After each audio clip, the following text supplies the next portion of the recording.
We will hear argument first this morning in application 21A-244, National Federation of Independent Business versus the Department of Labor, and the consolidated case. Mr. Keller. Mr. Chief Justice, and may it please the Court, OSHA's economy-wide one-size-fits-all mandate covering 84 million Americans is not a necessary, indispensable use of OSHA's extraordinary emergency power, which this Court has recognized is narrowly circumscribed. Just 3 days ago, the U.S. Postal Service told OSHA that this ETS's requirements are so burdensome for employers that the federal government is now seeking an exemption from its own mandate for the Postal Service. That's because OSHA's economy-wide mandate would cause permanent worker displacement rippling through our national economy, which is already experiencing labor shortages and fragile supply lines. OSHA has never before mandated vaccines or widespread testing, much less across all industries. In fact, the June healthcare COVID ETS and the 1991 bloodborne pathogen rule both rejected vaccine mandates and widespread testing, and those were even just for targeting healthcare workers. And here, OSHA's vaccine and testing mandate treats virtually all industries, workplaces, and workers the same. But even Congress's rescue plan identified high-risk workplaces, and OSHA itself here recited state data confirming that certain industries like healthcare and correction facilities are higher risk. Our nation's businesses have distributed and administered hundreds of millions of COVID vaccines to Americans. Businesses have encouraged and incentivized their employees to get vaccines, but a single federal agency tasked with occupational standards cannot commandeer businesses economy-wide into becoming de facto public health agencies. So this Court should immediately stay OSHA's unprecedented ETS before Monday when OSHA begins enforcement. I welcome the Court's question. Mr. Keller, how are we to decide when an emergency temporary standard or emergency temporary standards are necessary? What factors do you think we should use?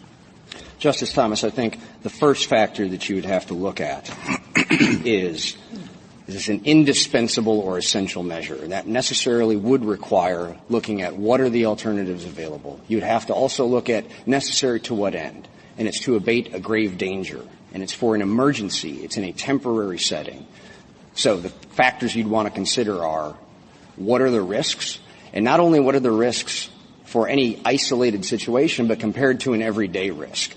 Here, when OSHA itself has never mandated vaccines or widespread testing before, that itself, even in its 10 prior ETSs, which courts blocked almost all of the challenges to these prior ETSs, all of those are factors that would absolutely determine the scope of what OSHA could do here. In fact, in the June ETS, what OSHA said was, quote, OSHA recognizes that many states have taken action to protect employees with mandatory requirements that may not be appropriate for an ETS on a national level. When in McCulloch versus Maryland, Chief Justice Marshall, in looking at necessary and proper, saw necessary as more expansive than that, as certainly modified by proper or in the context of proper.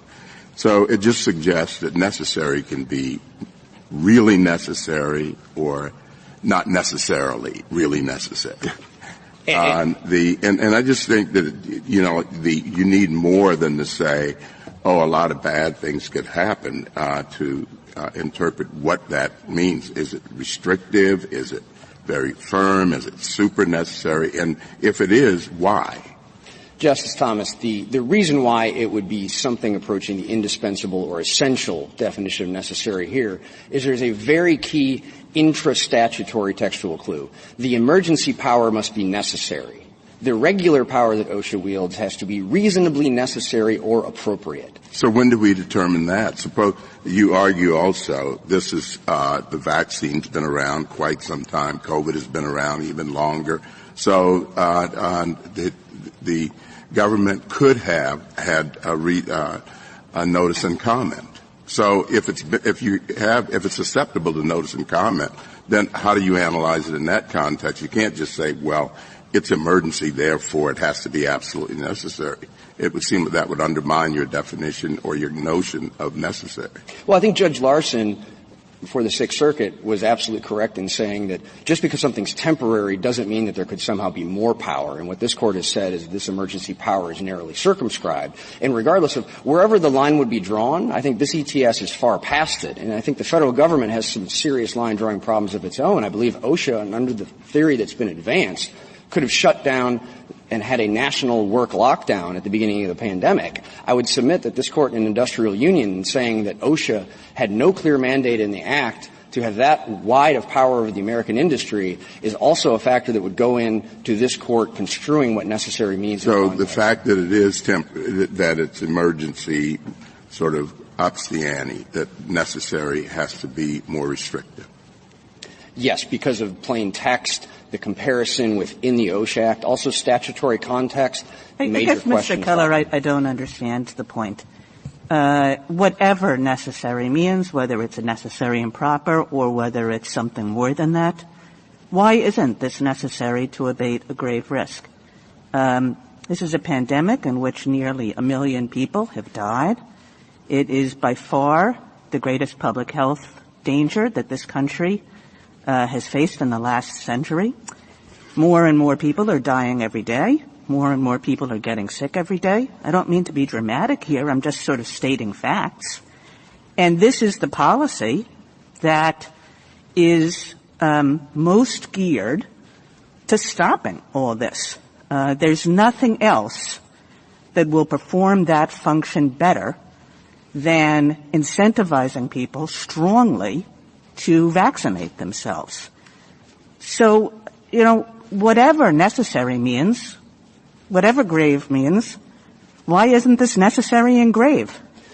Because, Justice Kagan, the standard for what would be necessary for this extraordinary use of emergency power is not what is the best way of accomplishing it. It's an extraordinary use of emergency power occurring in an extraordinary circumstance.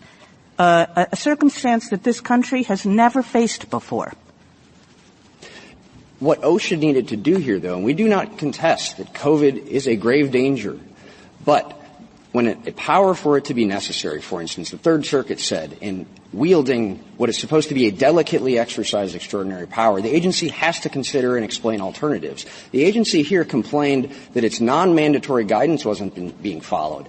And then instead of saying that maybe some of those guidances could have been made mandatory, it jumped immediately to a vaccine or testing mandate. Moreover, OSHA typically... Mr. Keller, I guess I just don't see this as a situation, a typical arbitrary, capricious situation where we say, oh, you didn't consider an alternative carefully enough. We all know what the best policy is. I mean, by this point, 2 years later, we know that the best way to prevent spread is for people to get vaccinated, and to prevent dangerous illness and death is for people to get vaccinated. That is by far the best. The second best is to wear masks.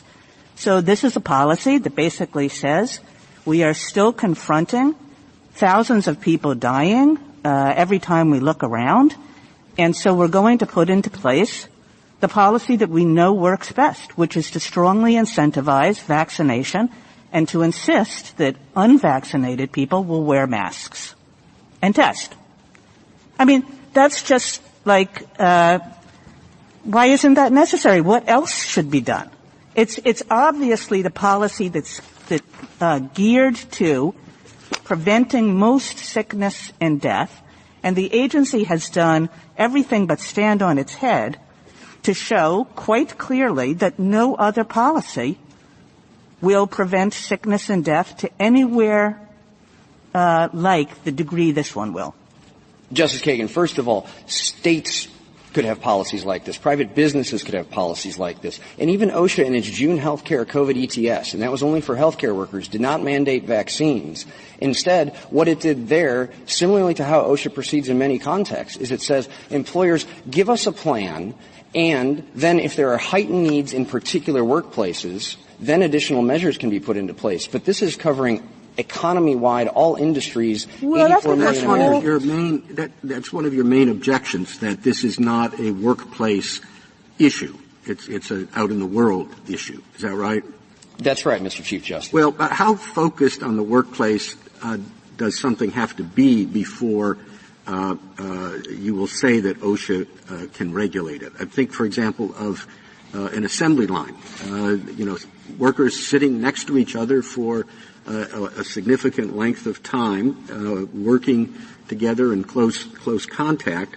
That presents a different kind of risk than is typical in the outside world. So could OSHA say that for businesses with assembly lines, the workers must be vaccinated? No, not vaccinated. OSHA, though, could potentially, going by industry or workplace by workplace, have measures such as what some of their guidance has suggested, like, potentially barriers. But I think all of this would be... Well, but those are sort of, as Justice Kagan has been discussing, those are sort of, not as good. And why wouldn't OSHA have the authority to do the best approach possible to address what I guess you agree is a special workplace problem? Well, Mr. Chief Justice, I don't think the standard here can be the best, because if it was the best, then that would mean that OSHA could ban all people from coming into the workplace. I think that is a power that Congress, when it created so the agency is acting, less aggressively than it might otherwise do, but in an effective way to address the problem. But as soon as we get to the point where we're talking about a less aggressive way, there are other alternatives. There could have been plans. There could have been the non-mandatory guidance that was then put into place. Jumping to a vaccine or testing mandate when OSHA has never exercised that power. Well, there is some pressing urgency to addressing the problem, and having them sit down and say, okay, what else could we do? We have to have notice and comment, which I guess, are you insisting that be part of the process? In this situation, yes. I mean, you have the Postal Service and Amtrak saying many employees will quit. Here, there are reports. Well, just because the post office can't do it efficiently doesn't mean that private industry can't. But I think what this shows is workplaces are different. And instead of doing an economy-wide vaccine or testing mandate for all purposes, OSHA needed to at least consider, as it identified, there are certain instances where healthcare workers and otherwise, in those industries where there's a heightened risk, that's where there's a workplace occupational. I want to ask a provisional question. Are you still really asking this Court now, today? I mean, I assume you have good arguments in your brief, and so does the government. So I'll assume for the sake of argument that they're both fairly good arguments, okay? Thank you. Right. Now, that's an assumption. Right. But, make that assumption. Are you still asking us to issue a stay and stop this from taking effect? Like issue a stay today, or tomorrow, or Sunday, or Monday, or Tuesday? I mean, the reason I ask that is there are several elements. We have some discretion there. And it was brought up. I mean, there are 750,000 new cases yesterday. New cases. Nearly 750,000, 700 and some odd thousand, okay? That's 10 times as many as when OSHA put this rule in. The hospitals are yesterday, full, almost to the point of the maximum they've ever been in this disease. Okay? And you heard references, studies. I mean, they vary, but some of them say that the hospitalization is 90% or maybe 60% or maybe 80%, but a big percent filled up yesterday or the day before with people who were not vaccinated. Okay? So we're talking about now. And think of the stay requirements. It's both the balance of harms, it's also public interest. Can you ask us, or is that what you're doing now, to say it's in the public interest in this situation to stop this vaccination rule with nearly 1 million people? Let me not exaggerate. Nearly 750,000 people. New cases every day? I mean, to me, I would find that unbelievable. Justice Breyer, we are asking for a stay before enforcement takes effect Monday. And the reason for that is this is an unprecedented agency action. Yeah, I know you have all good arguments that it isn't good. They have arguments that it is good. Okay, I'm asking you a different question, and the question is, how can it conceivably be in the public interest with 750,000 people yesterday, goodness knows how many today? I don't want to repeat myself, but you have the hospitalization figures growing by factors of 10 times what it was. You have hospitalization at the record, near the record. You understand the things as well as so I repeat my question. To me, it's unbelievable, but I want to hear what you say. How can it be in the public interest, which is a requirement? How can it be a balance of harms in this case? Assuming the arguments aren't off the wall on the government side, and believe me, they're not. Okay. That's what I want to hear the answer to. Justice Breyer, states can act, private businesses have acted on historic levels. This is going to cause a massive economic shift in the country. Billions upon billions of non-recoverable costs. Testing also is not frequently available. This is in our appendix at page 374. Among those employers who have attempted to do so, only 28% are able to find adequate providers to ensure that weekly testing is available for the employees. If Congress intended to give an occupational health agency the power to mandate vaccines across the country, it needed to do so clearly. States can do it. Businesses have done it and are able to do it. The question is not what is this country going to do about COVID. It's who gets to decide that. Well, Mr. Keller, maybe it's point we can go with Justice by Justice. Justice Thomas, anything further? Justice Gorsuch? I do have a couple of questions, Mr. Keller. First, the government says that the major questions doctrine and the federalism canon, for example, don't apply to this Court's consideration of this case or any other unless the statute before us is first found to be ambiguous. What's your understanding? Well, 2 points.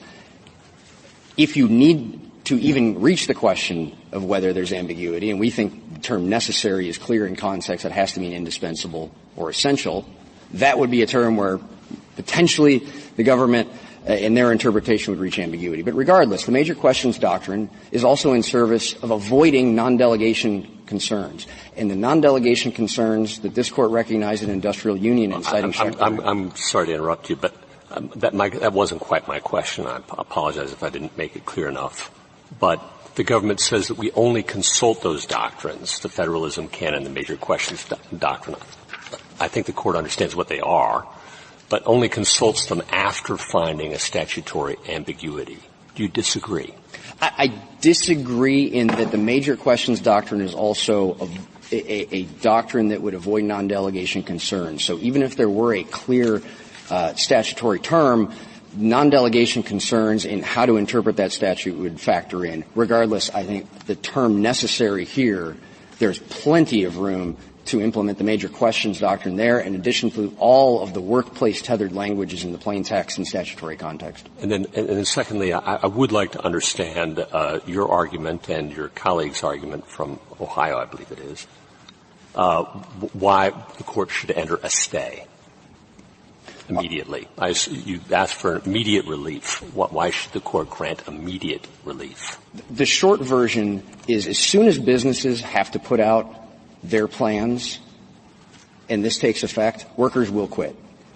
That itself will be a permanent worker displacement that will ripple through the national economy. So we can talk about the billions in non-recoverable costs that the government even concedes, and we can talk about the lost profits and lost goodwill and lost business reputation, and we can talk about the businesses that are going to be put out of business. Our appendix at pages 375 to 80 quotes many businesses saying this would be catastrophic. It would bankrupt our company. It would be the most devastating event our company has ever experienced. That's why we're here. We're asking for an extraordinary stay. We understand the gravity of the situation, but in balancing the sheer size and scope of this emergency power that is supposed to be exercised delicately and the national economic implications of this when states and businesses can and have acted, we are entitled to a stay in this posture. Justice Alito, sorry to have gone out of order. No, fine. Mr. Keller, I just want to make sure I understand what we should focus on here. Is the question whether this ETS is necessary to protect the health of the general public, or is it whether it is necessary to protect just employees, and not even all employees, but only unvaccinated employees, people who have chosen independently not to be vaccinated and do not want to be vaccinated? Is that the proper focus? Correct, the latter, Justice Alito. As OSHA has said, the grave danger here is to the unvaccinated worker who's exposed to COVID. Thank you. Justice Sotomayor. Yes, counsel. I quibble with that in part. The unvaccinated worker affects other unvaccinated workers, but affects vaccinated workers. We have proof of that with Omicron. And it's not just death, but there is illness. And for many with pre-existing conditions or immunological problems, there are severe consequences even when vaccinated. So I think the grave danger is to both. But Mr. Fletcher, you seem to be importing into necessary a concept of strict scrutiny. Am I correct? No, Justice Sotomayor. The necessary analysis does have to account for alternatives, but we're not asking anything close to a least restrictive means analysis. What we're saying is the agency... All right, so if you're not, I know that your experts are predicting catastrophes, but they've done, experts opposed to OSHA regulations have done the same for decades. And the catastrophes have failed to happen. And there are exemptions. The Postal Service is looking for them, is looking at one of them. OSHA is looking at one from the Postal Service, and there are probably other private and public entities who can seek exemptions as well. But putting all of that aside, who makes that judgment about the seriousness of the effect? I always thought it was the agency. It's not judges, and it's not experts. Experts have conflicting opinions. I always thought that all we had to look at was whether an agency had substantial evidence before it to conclude that all of the economic ramifications that you're speaking about, and this is what I think they found, are overblown. Where am I wrong? That that's an agency judgment. There is certainly substantial evidence to support their judgment. It's a very huge record they compiled. They looked at a massive amount of data across many, many industries and in many, many different states.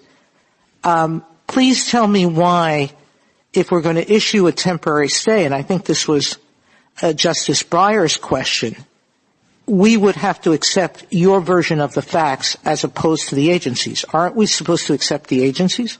I think even if you accept the agency's facts, there are now, as Your Honor just mentioned, CDC guidance contradicting foundational assumptions of this ETS. That's in our reply brief at page 7, and Your Honor just mentioned that. But regardless, even OSHA has said that 1 to 3% of employees will quit. That is significant. Our declarations, Appendix 308, 316. Counsel, yes, that may be true, but we are now having deaths at an unprecedented amount.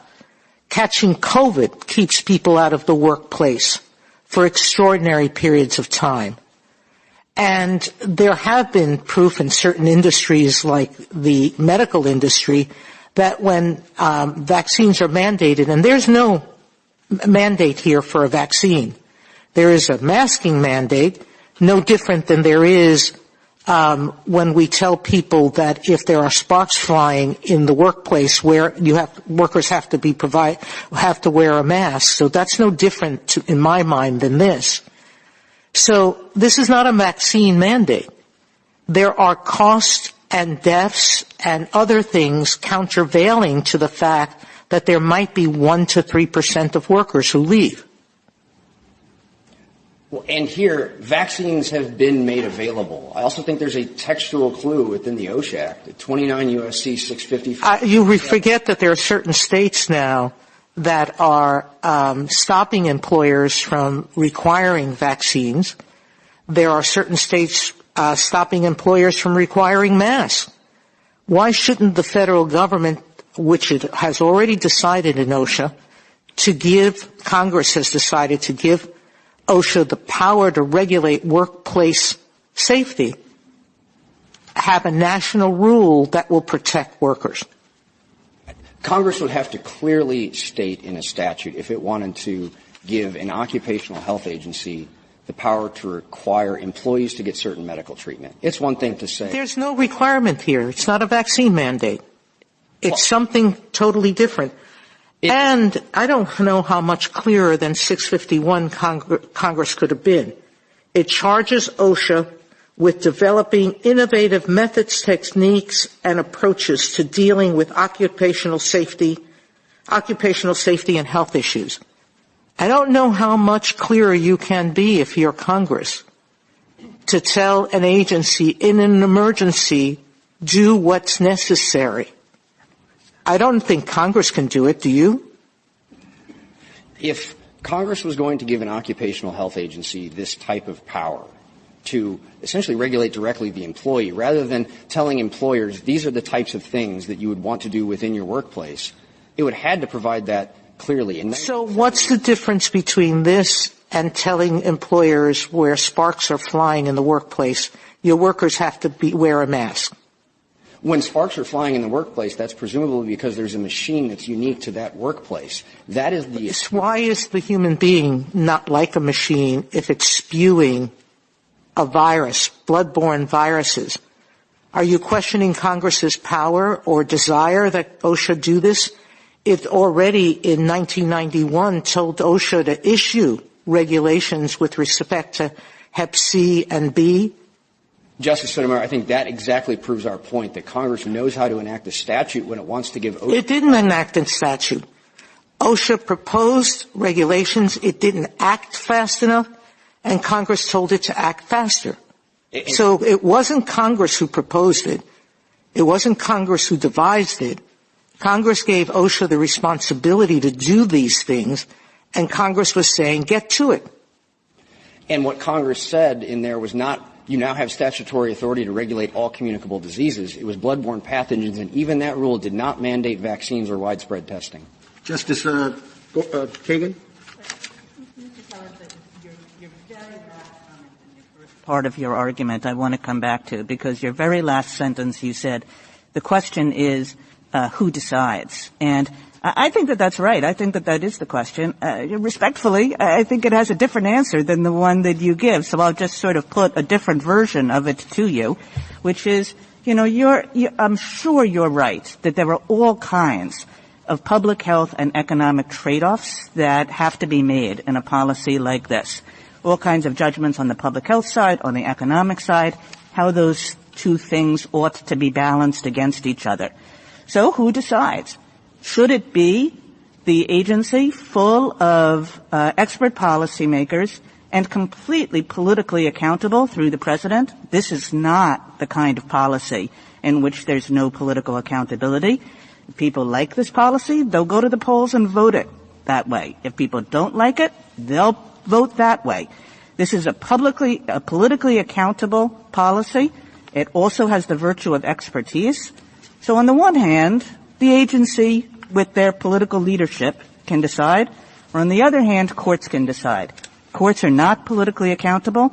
Courts have not been elected. Courts have no epidemiological expertise. Why in the world would courts decide this question?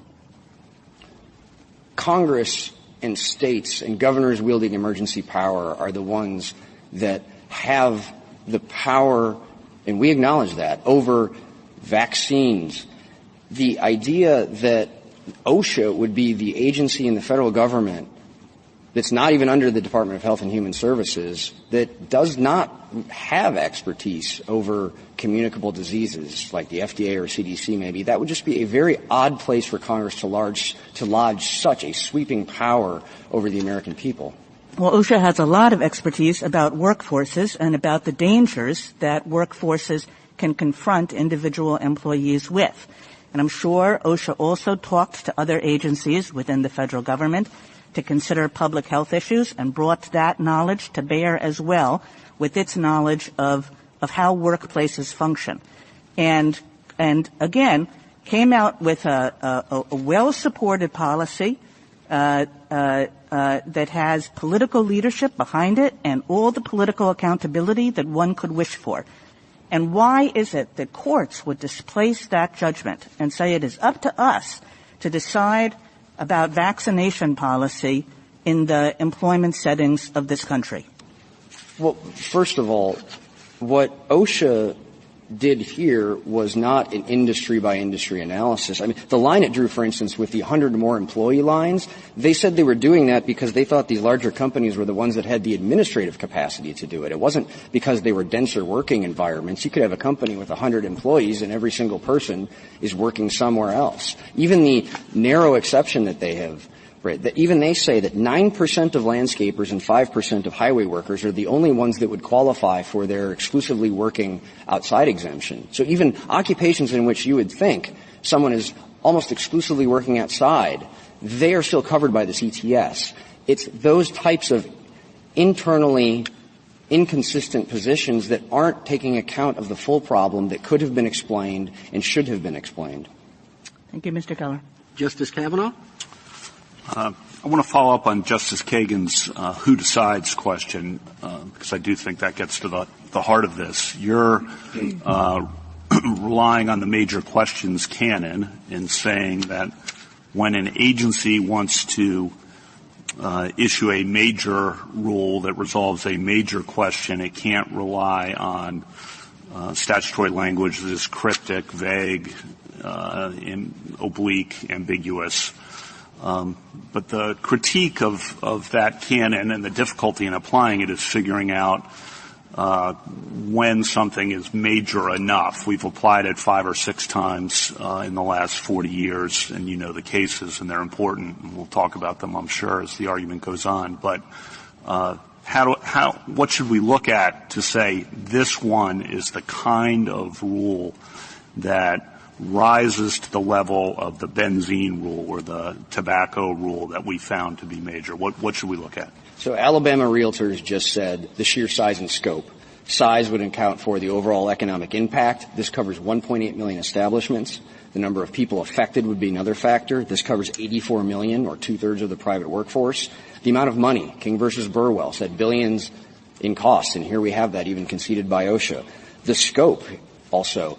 All of the 10 prior ETSs that OSHA has done, none of them have mandated vaccines. None of them have mandated widespread testing. Only one in June even dealt with COVID. The rest were all workplace toxins, and most of those challenges were most of those challenges were vindicated by the courts. And so the scope of what the agency has done before, in addition to the widespread effects, those would be the factors that you'd analyze. Also, is this a profound and earnest debate over a question of vast political and economic significance? I don't, at this point, believe that the federal government is contesting that this absolutely satisfies that.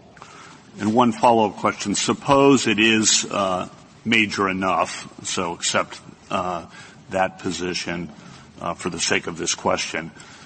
Suppose the statutory language is general, broad, but doesn't speak specifically to the issue in question, but it is general and broad language. How do we sort out, so you don't necessarily say the language is ambiguous, but it also doesn't speak specifically to the issue. How would you suggest we sort out that kind of question? I realize you're going to say this language is different, but how would you sort out that kind of question? You look at the plain text from Brown and Williamson. We know you'd also look at the statutory context.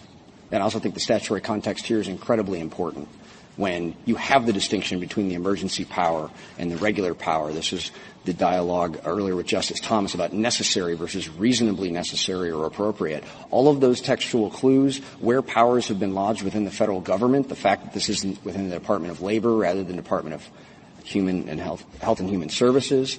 Also King versus Burwell, too, on is this the agency that has expertise over communicable diseases? No, it's not. Do you think the agency could do this under its general power then? No, I do not think that the agency could do an economy-wide vaccine or testing mandate across the entire economy. It has never done that even through its regular power. It didn't do that in June in an ETS targeting healthcare workers, arguably the most heightened high-risk workplace. Thank you. Justice Barrett? Mr. Keller, I want to return to the discussion you were having with both the Chief Justice and Justice Kagan earlier about whether the vaccine or test requirement is necessary to address a grave danger in the workplace. I think you would be hard-pressed to contest the Chief's point that there are some workplaces in which the danger to employees is different than that they face out in the world, a meatpacking plant or a healthcare, the dentist. And I think what you're saying, I think this is what you're saying, and I want to be sure that I understand it, that I'm correct.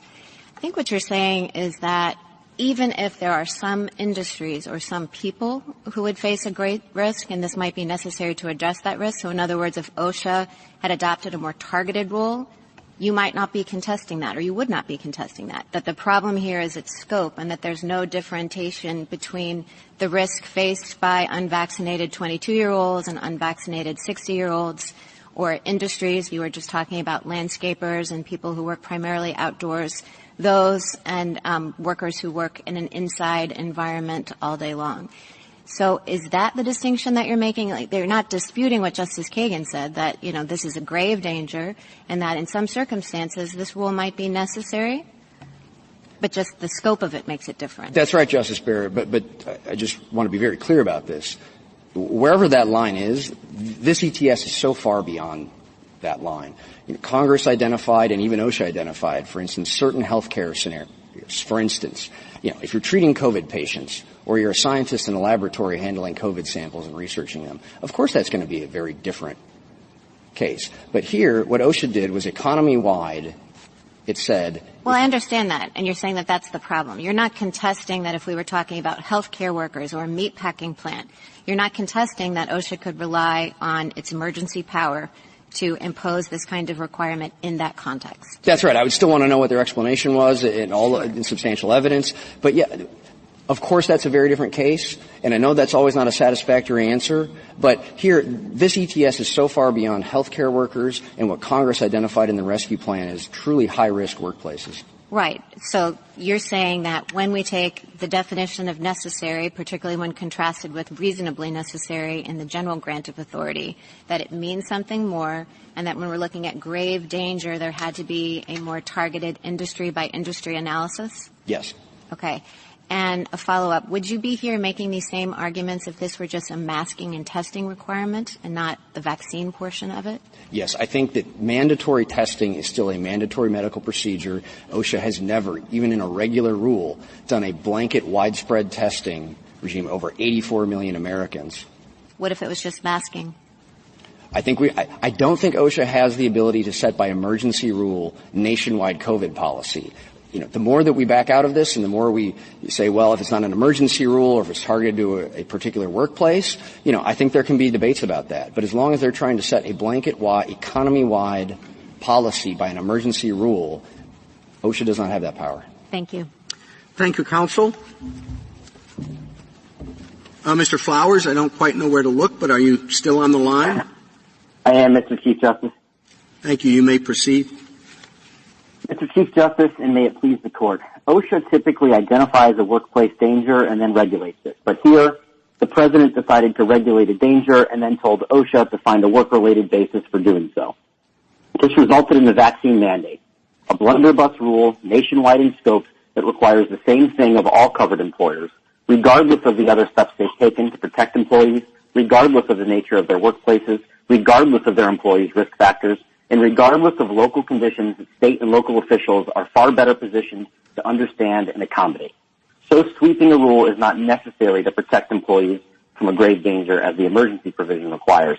And I want to be clear, the states share OSHA's desire to bring this pandemic to a close, but the agency cannot pursue that laudable goal unlawfully. I welcome your questions.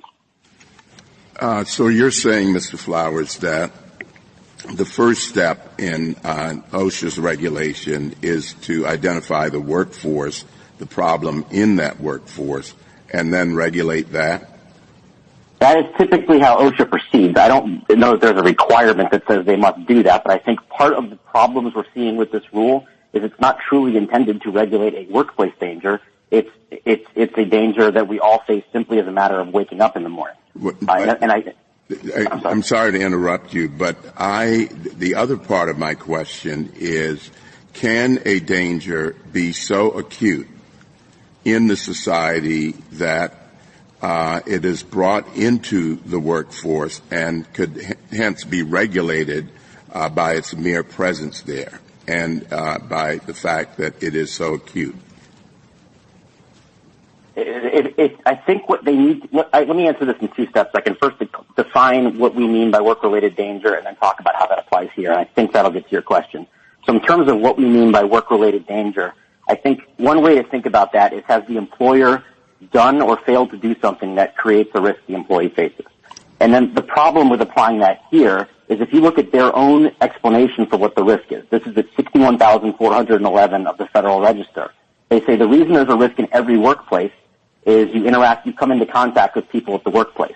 When you define the risk that broadly, that is not something that's arising out of the workplace. That's a risk we face when we wake up, when we're with our families, when we stop to get coffee on the way to work, at work, when we go to lunch, and in the evening if we go to a sporting event or a concert. So this kind of goes to Justice Barrett's question, I believe, that if they were to focus on a risk arising out of a particular aspect of the workplace that creates a risk of a different nature, like being packed closely together in a meatpacking plant, that could fairly be described as a work-related danger. Mr. Flowers, sorry to interrupt. Do you know of any workplaces that have not fundamentally transformed themselves in the last 2 years?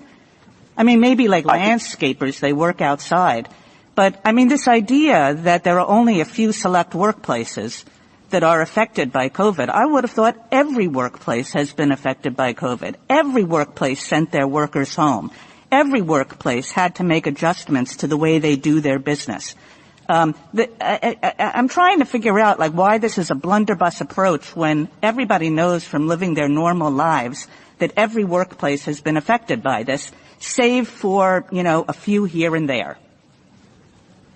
So the way I would answer that is to say just about every workplace has been affected, but that doesn't mean the work is arising from the workplace. To take another example, if we look at terrorism, there's some risk of terrorism that we face when we wake up in the morning. We face it at home, in public, and at work. And we adjusted to that after 9/11. If you see something, say something, ideas like that. Now, the fact that you face that risk when you go to work doesn't make it a workplace risk. It means it's an ever-present risk. Why not? I mean, this is the combination of lots of people all going in to one indoor space and having to deal with each other for 8 hours, 10 hours, however many hours a day. In those settings, the combination of the environment and the people that are in that environment create a risk, I would think. I mean, tell me if I'm wrong about this. I would think that workplace risk is about the greatest, least controllable risk with respect to COVID that any person has. Everything else a person can control. You can go to the baseball game or not go to the baseball game. You can decide who to go to the baseball game with. But you can't do any of that in workplaces. You have to be there. You have to be there for 8 hours a day. You have to be there in the exact environment that the workplace is set up with. And you have to be there with a bunch of people you don't know and who might be completely irresponsible. Where else do people have a greater risk than at the workplace? Well, I think one thing with their families that they have to spend even more time with, especially if they have children going to school and things of that nature. But in response to of course the risk arises at the workplace, but it's important to focus on the risk they're talking about. They're not talking about jobs where people do congregate in settings like that changes the nature of the risk. They say every single workplace where people come inside for even a little bit is covered. And so they've defined the risk to mean simple human contact. And it could be no more contact than you have at the grocery store or when you drop your kids off at school or when you go to a friend's house. Well, and that's the problem. In fact, what this rule does is it says we're not going to regulate some people who work outdoors, forget about it. People who work alone, we don't have to worry about them. But people who work in the way that lots and lots and lots of people work, which is surrounded by other people in indoor spaces, without their own offices, with cubicles or in other mass settings, that's where the greatest risk is. Not just that's where the risk of ordinary life is. That is, in fact, where the greatest risk is. And if they had taken that approach, they would have a much better argument, but they don't, because there are many jobs here, including, for example, landscapers, who may spend a little bit of time inside, 5 minutes a day to get the keys or punch their time card. Is this right? What this says, I mean, my law clerks have been busy beavers on this case, I promise you. And what they have on this issue is that there are exceptions here. There aren't exceptions business by business, but there are exceptions, those who work from home, alone, or substantially outdoors, or those who can show that their conditions, practices, means, methods, operations, or processes make their workplaces as safe and healthful as the ETS can obtain a variance. Okay? So they did make some distinctions, not industry by industry. But my question really is, what I'd like to turn this to, is stay. You heard what I asked. I mean, 750 million new cases yesterday, or close to that, is a lot. I don't mean to be facetious. But that's why I said I would find it, unbelievable that it could be in the public interest to suddenly stop these vaccinations. And the only answer that was given was a lot of people will quit. Well, OSHA considered that. My wonderful law clerk has 61,475, 63,422, 61,466, 61,474, and 475. Those are pages. I don't think you should read all 61,000. But nonetheless, there are at least 5 or 10 pages where they went into this. And they said, in our view, yeah, that's right. Some people may quit, maybe 3%. But more may quit when they discover they have to work together with unvaccinated others, because that means they may get the disease. Okay? And more will quit because they'll maybe die, or maybe they'll be in the hospital, or maybe they'll be sick and have to stay home for 2 weeks. So they did the pros and cons. So I'd like to take Justice Kagan's questions, which I think I share on the merits, and just ask you, are you asking us both still to issue a stay today, tomorrow, Monday, and why? We are seeking an immediate.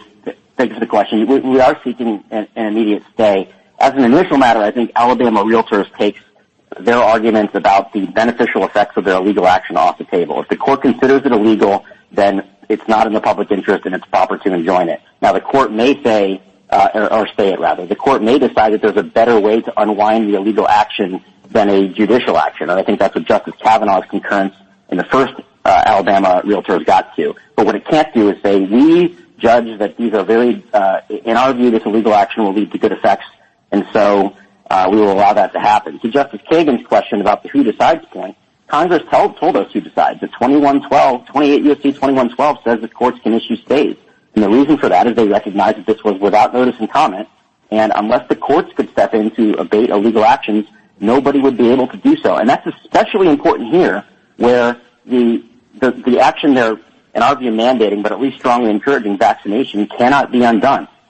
Finally, the other point in the public interest is that one awkwardness of this situation is that the ETS is focused on what was really a different pandemic. It's all about the Delta variant. Now we are on to Omicron. And as my presence here as a triple vaccinated individual by phone suggests, and as Justice Sotomayor suggested, and as the amicus brief from the American Commitment Foundation shows, vaccines do not appear to be very effective in stopping the spread of transmission. They are very effective in stopping severe consequences, and that's why our states strongly urge people to get them. But I think that makes it very hard to look at the numbers they give and assume that they still apply today.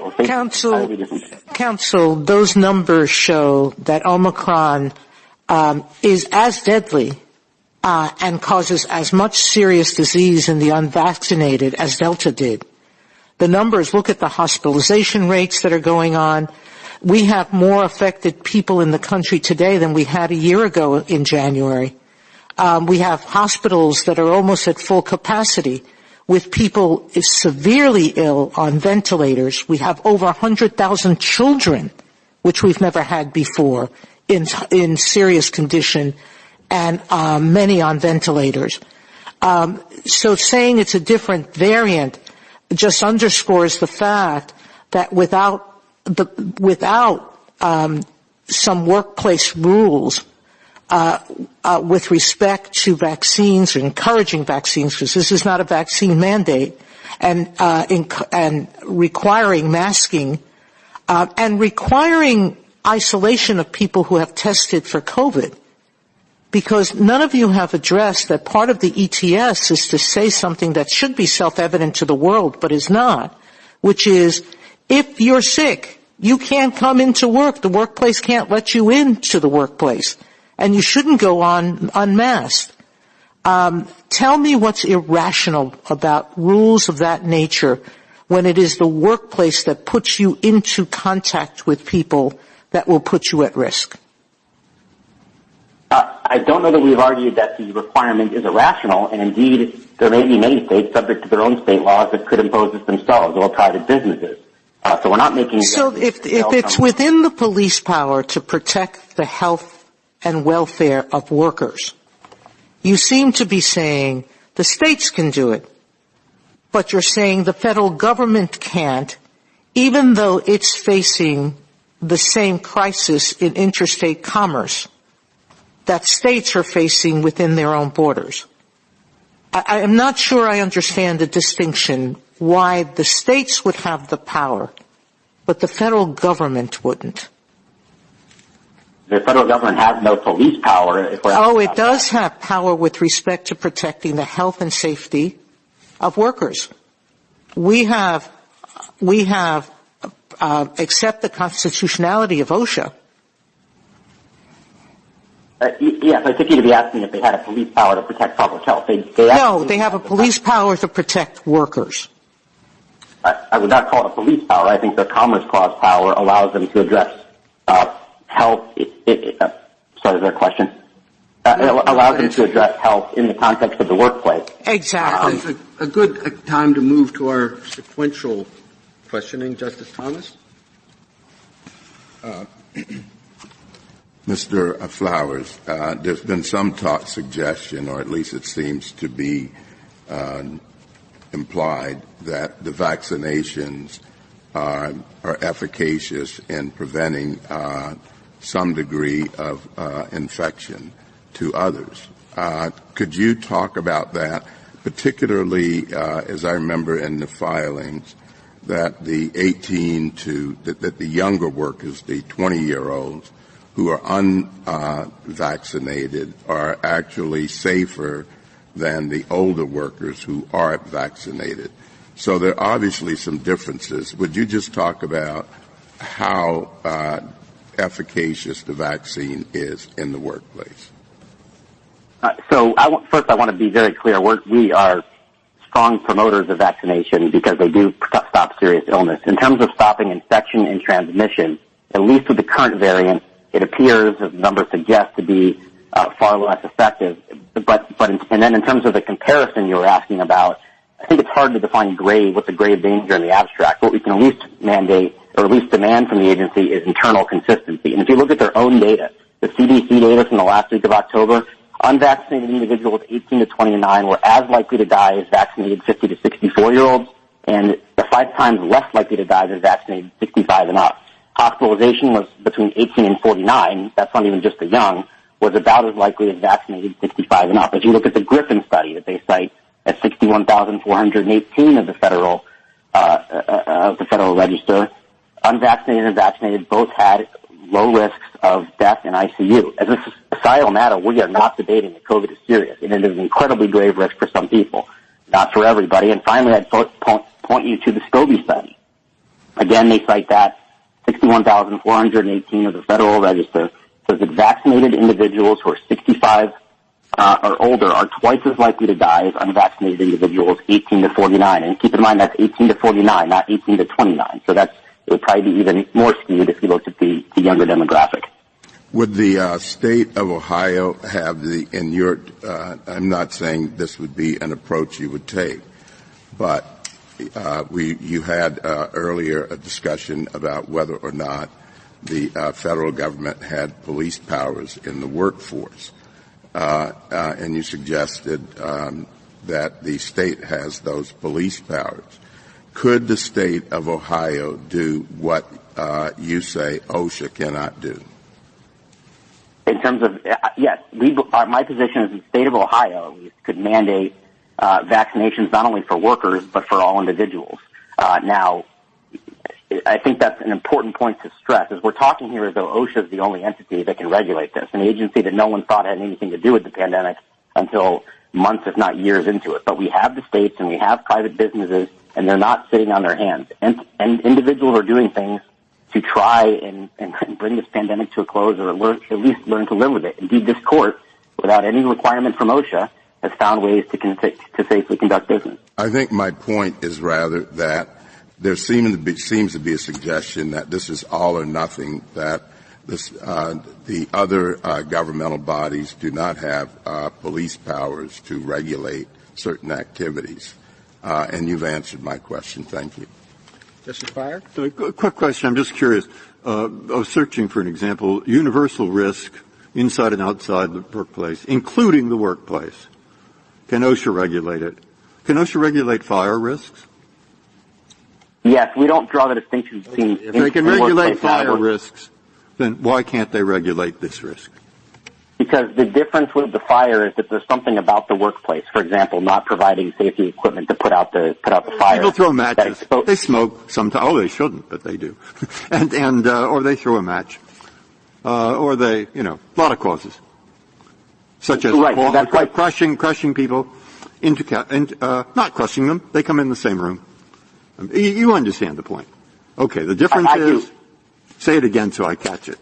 Sure. I want to be very clear about this. We accept the line that's been drawn forever in forging industries that simply the fact that a risk exists outside the workplace doesn't mean you can't address it when it's inside the workplace.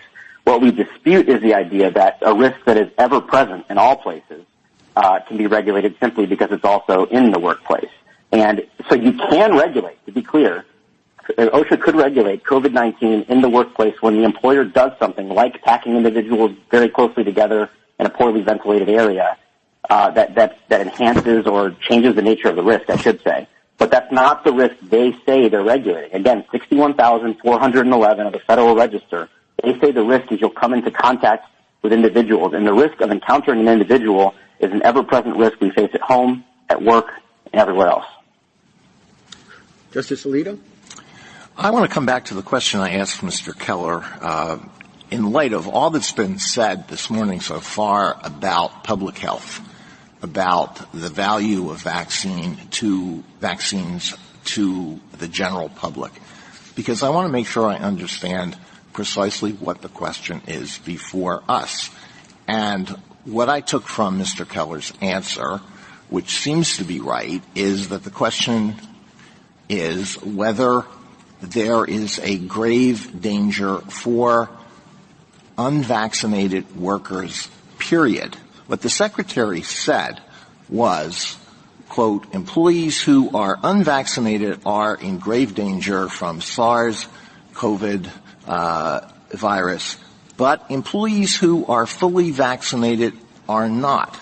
So if this is to be sustained, it has to be on the ground that it presents a grave danger to unvaccinated workers who have chosen to be unvaccinated. That's my understanding of the issue, but maybe I haven't understood it correctly. Is that your understanding? And I'll ask the Solicitor General the same question, or at least I hope she will address it. That is my understanding, and I don't see how there could be another understanding, because the emergency provision specifically says that such emergency standard, meaning the precise one they issue, must be necessary to protect employees from the danger at issue. So the broad societal effects are not at issue. And protection of vaccinated employees who may face some danger of contracting the virus was not the basis for this rule. Is that correct? Correct. And I would go further and say they cannot rely at all on the risks of vaccinated workers, because they conclude, this is 61,419 of the Federal Register, that no one who's vaccinated is in grave danger. Thank you. Justice Sotomayor? Counsel, unvaccinated people you showed, or you pointed to young people who had a different or had the same death rate as vaccinated older people. But the point is that it's not the risk to the individual that's at question. It's that risk plus the risk to others. And unvaccinated people, and the agency has shown in its studies that unvaccinated people affect other unvaccinated people. And they vary in age and can be of ages and of conditions where the effect will be serious, if not death. So we're not talking, I don't know how comparing apples to oranges in terms of the risk factors makes any sense. But secondly, if the grave risk is to unvaccinated people, then how do we take that out of the equation? That it's not the risk just to them, but the risk that they pose to others, including unvaccinated people. So I'll answer in two steps. On the apples to oranges, I think it's vital because they have to be internally consistent. And their own logic is that nobody who's vaccinated faces a grave danger. So if unvaccinated folks of certain ages are at lower risk of death and even hospitalization, that is relevant to calculate. But lower risk doesn't mean no risk.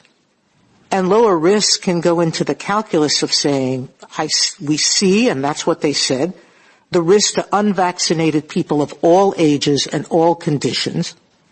And when you remain unmasked or unvaccinated, you put yourself at risk, but you put others. Others unvaccinated people at risk and people who are vaccinated. They may be at a lesser risk, but the grave risk remains to people of all ages and conditions that are unvaccinated. Right.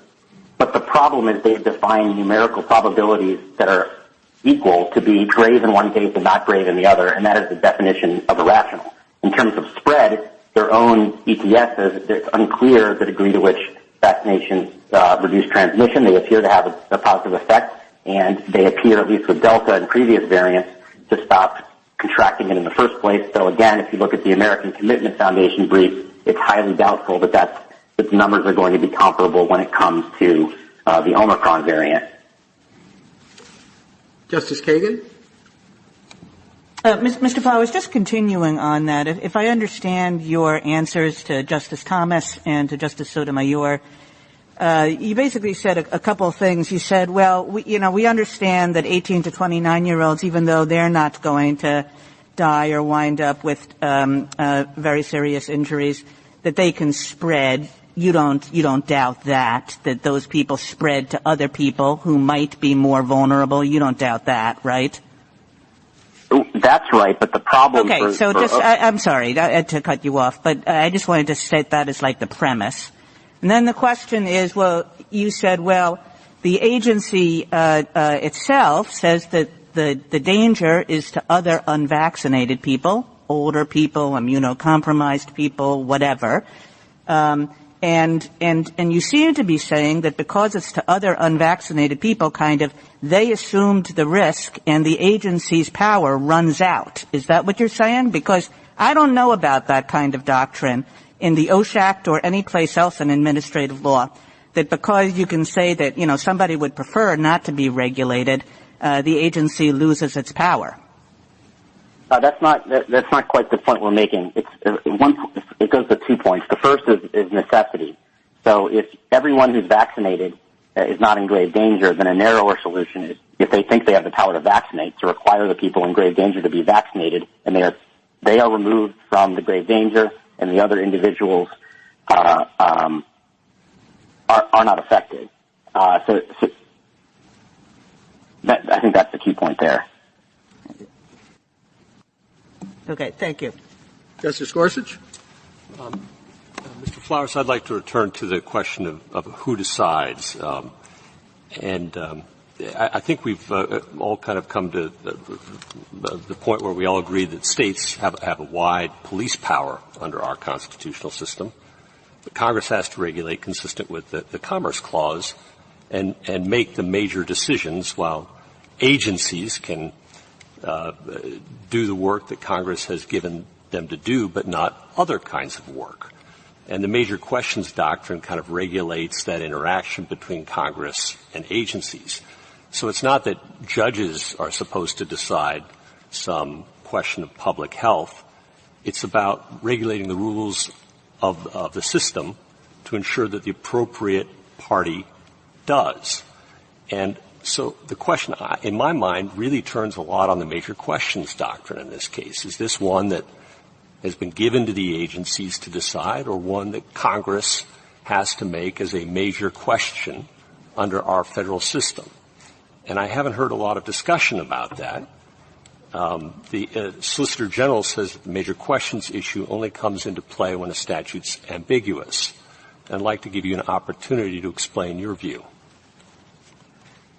I think you can view the major question doctrine, the phrase is sometimes used in different contexts, and sometimes it is used as kind of an ambiguity clarifier, an elephant's and mouse holes point. But another way to look at it is something of a constitutional doubt canon, where we recognize that although our non-delegation doctrine is not especially robust today, there are limits on the amount of authority that Congress can give away. And with respect to these major questions that are going to affect people from coast to coast and cost, millions and millions of dollars and potentially many jobs and potentially affect public health, we would expect Congress, we would demand Congress to at least speak clearly before we will say an agency can exercise that power, and therefore before we're into the non-delegation issue. I do want to stress a non-delegation. I mean, if they're right about work-related danger, because I understand their rule, it's any danger you could possibly face at work. A grave danger is any danger that could even conceivably result in death. Necessary means useful, and through a temporary and emergency standard, you can require permanent abatement. If you put all that together, this is among the broadest and most standardless delegations of authority to an agency in the United States Code. Justice Kavanaugh? Yeah, I want to follow up on Justice Gorsuch's questions, which I think are important, and also Justice Kagan's questions about the policy arguments that are present here, especially in an emergency situation. So, as I understand it, you're invoking the major questions doctrine and your statutory argument to say that based on the Constitution's separation of powers, Congress must act or the states must act, and OSHA lacks authority under the current statutes to do this. That's your basic pitch, I think.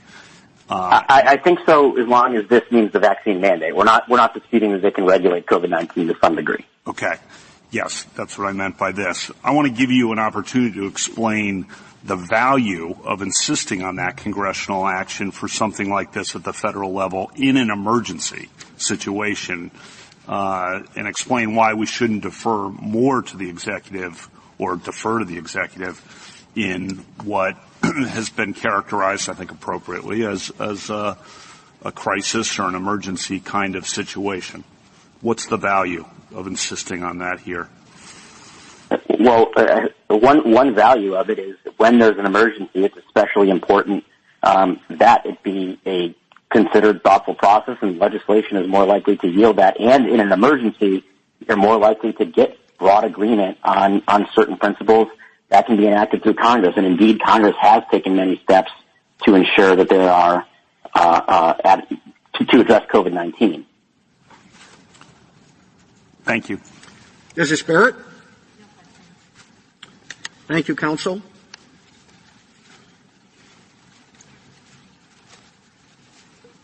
General Prelogar?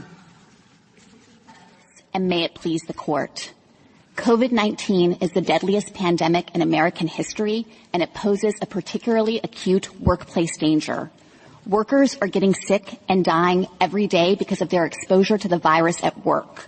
OSHA amassed substantial evidence of widespread workplace outbreaks across all industries. It studied the science of how this virus is transmitted and found that workers are exposed to danger when they're inside together for as little as 15 minutes. And OSHA considered the extensive evidence that unvaccinated employees are at heightened risk of contracting the virus, of transmitting it to others and infecting their coworkers, and of suffering the gravest consequences, hospitalization, and even death. To protect against that grave danger, the standard requires employers to adopt a policy that unvaccinated employees either get vaccinated or mask and test. Those are commonplace and highly effective measures that OSHA determined were essential to stopping the spread of this dangerous disease at work. The applicants try to portray this standard as unprecedented, but this lies in the heartland of OSHA's regulatory authority. Congress charged the agency with setting nationwide standards to protect the health and safety of employees throughout the nation, and Congress specifically appropriated money to OSHA to address COVID-19 in the workplace. Nothing in the statute or the agency's regulatory history bars the use of these measures. Just the opposite. Section 669A5 of the OSHA Act specifically contemplates that immunization requirements can be imposed under the Act, and OSHA has previously protected workers with measures like masking, testing, and encouraging vaccination. OSHA had statutory authority to rely on those measures here, which it found would save 6,500 lives and prevent 250,000 hospitalizations in just 6 months. As the preamble to the standard explains, exposure to COVID-19 on the job is the biggest threat to workers in OSHA's history. The court should reject the argument that the agency is powerless to address that grave danger. I welcome the court's questions. General, what's the problem you're getting at? Is it the employer not providing making sure that employees are vaccinated or masked, or is it the employees who decline to be vaccinated or masked? Well, it's the grave danger to exposure to COVID-19 at work, Justice Thomas. Who refuses to do that? Ultimately, what the agency is doing with these standards is requiring that either through a vaccination requirement or through a masking and testing policy that unvaccinated workers who stand the highest chance of contracting the virus at work, of infecting others at work, and then ultimately if they get if they catch COVID at work, of then suffering death possibly or even hospitalization, are protected in all of those circumstances. So I think what this standard does is it regulates employers by requiring them to adopt a policy that will directly target that grave danger. I understand that, but who is declining to do that? Is it the employer or the employee? I think it can be both. There are many employers around the country that have voluntarily imposed these kinds of requirements with their workers in recognition that vaccination is the single most effective way to protect workers in the workplace, or that have used masking and testing requirements to the same end. So many employers are doing it, but part of OSHA's function and what Congress charged the agency with doing is to look at those kinds of best practices and impose them through standards to ensure that workers, no matter what specific controls their employers have in place, are maximally protected. One last question. I think you put quite a bit of weight on the acute crisis that we're in. But would your argument be the same for any infectious disease that is taken into the workplace? No, I think that with respect to other infectious diseases, it would be necessary for OSHA to develop the record to demonstrate that the requisite risk level that the statute requires is satisfied. It's not that you would do it, but could you do it? If there were, in fact, a grave danger to employees posed by another infectious disease, then yes, we think that Congress clearly contemplated that OSHA is obligated and charged with the responsibility. Has OSHA ever done that? OSHA has enacted any number of standards that address those kinds of threats. For example, the bloodborne pathogen standard that we have pointed to before was intended to protect employees from the risk of viruses that they can contract through bloodborne transmission. So is that in the general workplace or just in healthcare? That standard applied anywhere where employees can predictably encounter bloodborne pathogens. So it wasn't just the healthcare context. It can apply to flight attendants. It can apply to janitors. It was a standard that directly targeted the exposure wherever it exists, just like this one does. Thank you. General, you said just a short while ago that this presented COVID presented a grave danger to people in the workplace. In a few minutes, we'll hear an argument in the CMS case, and it will be that it presents a grave danger into Medicare and Medicaid facilities. Not here, but in the lower courts, the federal contractor mandate, the argument's going to be it's a grave danger to federal contractors. Could you give me examples of some federal agencies where you would be willing to say COVID is not a grave danger in that context? Well, Mr. Chief Justice, I haven't, of course, surveyed the landscape of all of the different authorities that federal agencies can invoke. But you represent them on a regular basis here, so you have a pretty general idea of some other examples of federal agencies. And my point, obviously, is that I don't think as more and more mandates and more agencies come into place, it's a little hard to accept the idea that this is particularized to this thing, that it's a OSHA regulation, that it's a CMS regulation, that it's a federal contractor regulation. It seems to me that it's the government is trying to work across the waterfront, and it's just going agency by agency. I mean, this has been referred to, the approach, as a workaround.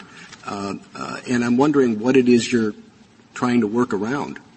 What we're trying to do here, and what OSHA did, was rely on its express statutory authority to provide protection to America's workforce from grave dangers like this one. So I take the point and don't dispute that COVID-19 is a danger in many contexts and falls within the jurisdiction of other agencies as well. But I think to suggest that because this disease is so prevalent, because it presents such a widespread harm, somehow OSHA has less power to do anything about it with respect to No, it's not so much that OSHA has less power. It's that the idea that this is specific to particular agencies really doesn't hold much water when you're picking them off one by one. I think maybe it should be analyzed more broadly, as this is in effect an effort to cover the waterfront. I'm not saying it's a bad thing, but I don't know that we should try to find, okay, what specific thing can we find to say, oh, this is covered by OSHA? What specific thing can we find that say that this is covered by the hospitals? What specific thing can we find to say, oh, no, we're doing this because this is a federal contractor? It seems to me that the more and more mandates that pop up in different agencies, it's fair. I wonder if it's not fair for us to look at the court as a general exercise of power by the federal government, and then ask the questions of, well, why doesn't Congress have a say in this, and why doesn't this be the primary responsibility of the states? Congress absolutely has a say in this, and it spoke here. It passed the OSHA Act and promulgated Section 655C specifically to empower OSHA to take action to protect workers from grave dangers. When did it do that? The OSHA Act was enacted in 1970, I believe, and the agency, as it explained in the preamble to this rule, documented substantial evidence to show why this constitutes a grave danger. Well, I don't think you can say that that's specifically addressed to this problem. Well, Mr. Chief Justice, the Court obviously has a statute in front of it that it needs to examine. I think that there is no doubt that COVID-19 constitutes a physically hazardous agent within the meaning of this provision. I think that the immediacy and magnitude of harm here clearly constitutes a grave danger. Unvaccinated workers stand a 1 in 14 chance of being hospitalized, a 1 in 200 chance of dying. The country hasn't seen numbers like that. It sounds like the sort of thing that states will be responding to or should be, and that Congress should be responding to or should be, rather than agency by agency, the federal government, the executive branch acting alone is responding to. And we're supposed to say, well, yes, this is a CMS problem. Yes, this is an OSHA problem. Yes, this is a federal contractor problem. The military is on its own. They take orders. Again, I guess I'm just repeating myself. It seems to me that we should be looking at it as an across-the-board issue, as opposed to let's see what OSHA looks like, let's see what CMS looks like. Well, General, I'm sorry, go ahead. Go ahead. I was just going to say, Mr. Chief Justice, that I think the Court, in approaching issues of statutory interpretation and looking at agencies' regulatory authority, has always started with the text that Congress enacted for purposes of understanding whether the agency has power to act. And the fact that there are other agencies here that likewise we think are empowered to act to protect America against what is happening in this country right now shouldn't diminish the force of the express statutory authorization. But I think here. The question is this. I mean, it is a rather deep, in a sense, deep question. Can you, or maybe you did, could the White House say, issue an order to all federal employees? And what it says is every federal employee in any agency who has authority under a statute, which means all of them, to require those whom they regulate to insist that their employees be vaccinated, do it. Now, they can't legally tell you do it, but it's a strong policy. And that's what's happened. Now, I don't know the implications of that. I never thought of that. But I think that's what you're being asked. And I don't know you ever thought of it. But I mean, has that happened? I think it's incorrect to say that that is what is happening here. This policy clearly... Yeah, but I mean, has that happened generally? Has that happened? Did somebody issue such an order? Justice Breyer, standing before you today, I'm not sure that I can think of a precise historical example of No, that no. kind I mean, of order? in this instance, your answer, I take it, is no. There is no such order. That's right. I mean, certainly, I think that that throughout this nation, I don't want to put words in your mouth. Don't tell me there isn't such an order if there is. No, I'm not aware of any such order. All right, or something like that. Okay. I have one other question for you, which is because I'm operating between two things. One is the merits, which might be difficult. I don't know. I'm not taking a view on that. But at least they're difficult and could take time. And the other is the question of the stay. Now, on the question of the stay, I read from research that we've done, but I don't know if it's right, that the argument was, what about the argument that they've made? One is that, well, if we issue a stay today, tomorrow, more people will stay home and things will get worse. Okay? That was one of their arguments. And the other, well, all right, what about that? That seemed to me to be the main one. As I understand the argument, they're concerned about worker attrition with respect to that particular claim. Yeah. And the agency gave sustained attention to this very issue. It spans several pages of the Federal Register. The agency looked at surveys that attempt to analyze how workers will respond. It looked at the real, on-the-ground, practical experience of companies that had imposed these kinds of mandates and found that there was substantial compliance levels and that the concern that workers would leave in droves was misplaced. And then the agency further emphasized that it had provided flexibility to employers to adopt a mask and test policy instead of a vaccination requirement, specifically because the employers are best positioned to understand their workforce and to know which of these options is going to ensure maximum compliance. What about on the merits? I just have one other, which is on the merits. You've heard and you've read the argument on the other side that, look, what the OSHA could easily have done or should have done is go through industry by industry or groups of industries by groups of industries and say there's this here and there's that there. Instead, what they did is everybody over 100 employees, except for, and then they had a few exceptions, working alone, working at home, religious exemption. You can prove to us that you have some other thing that's just as good. You know, they went that way across industries instead of one by the other. That's one of their arguments. What would you say to that?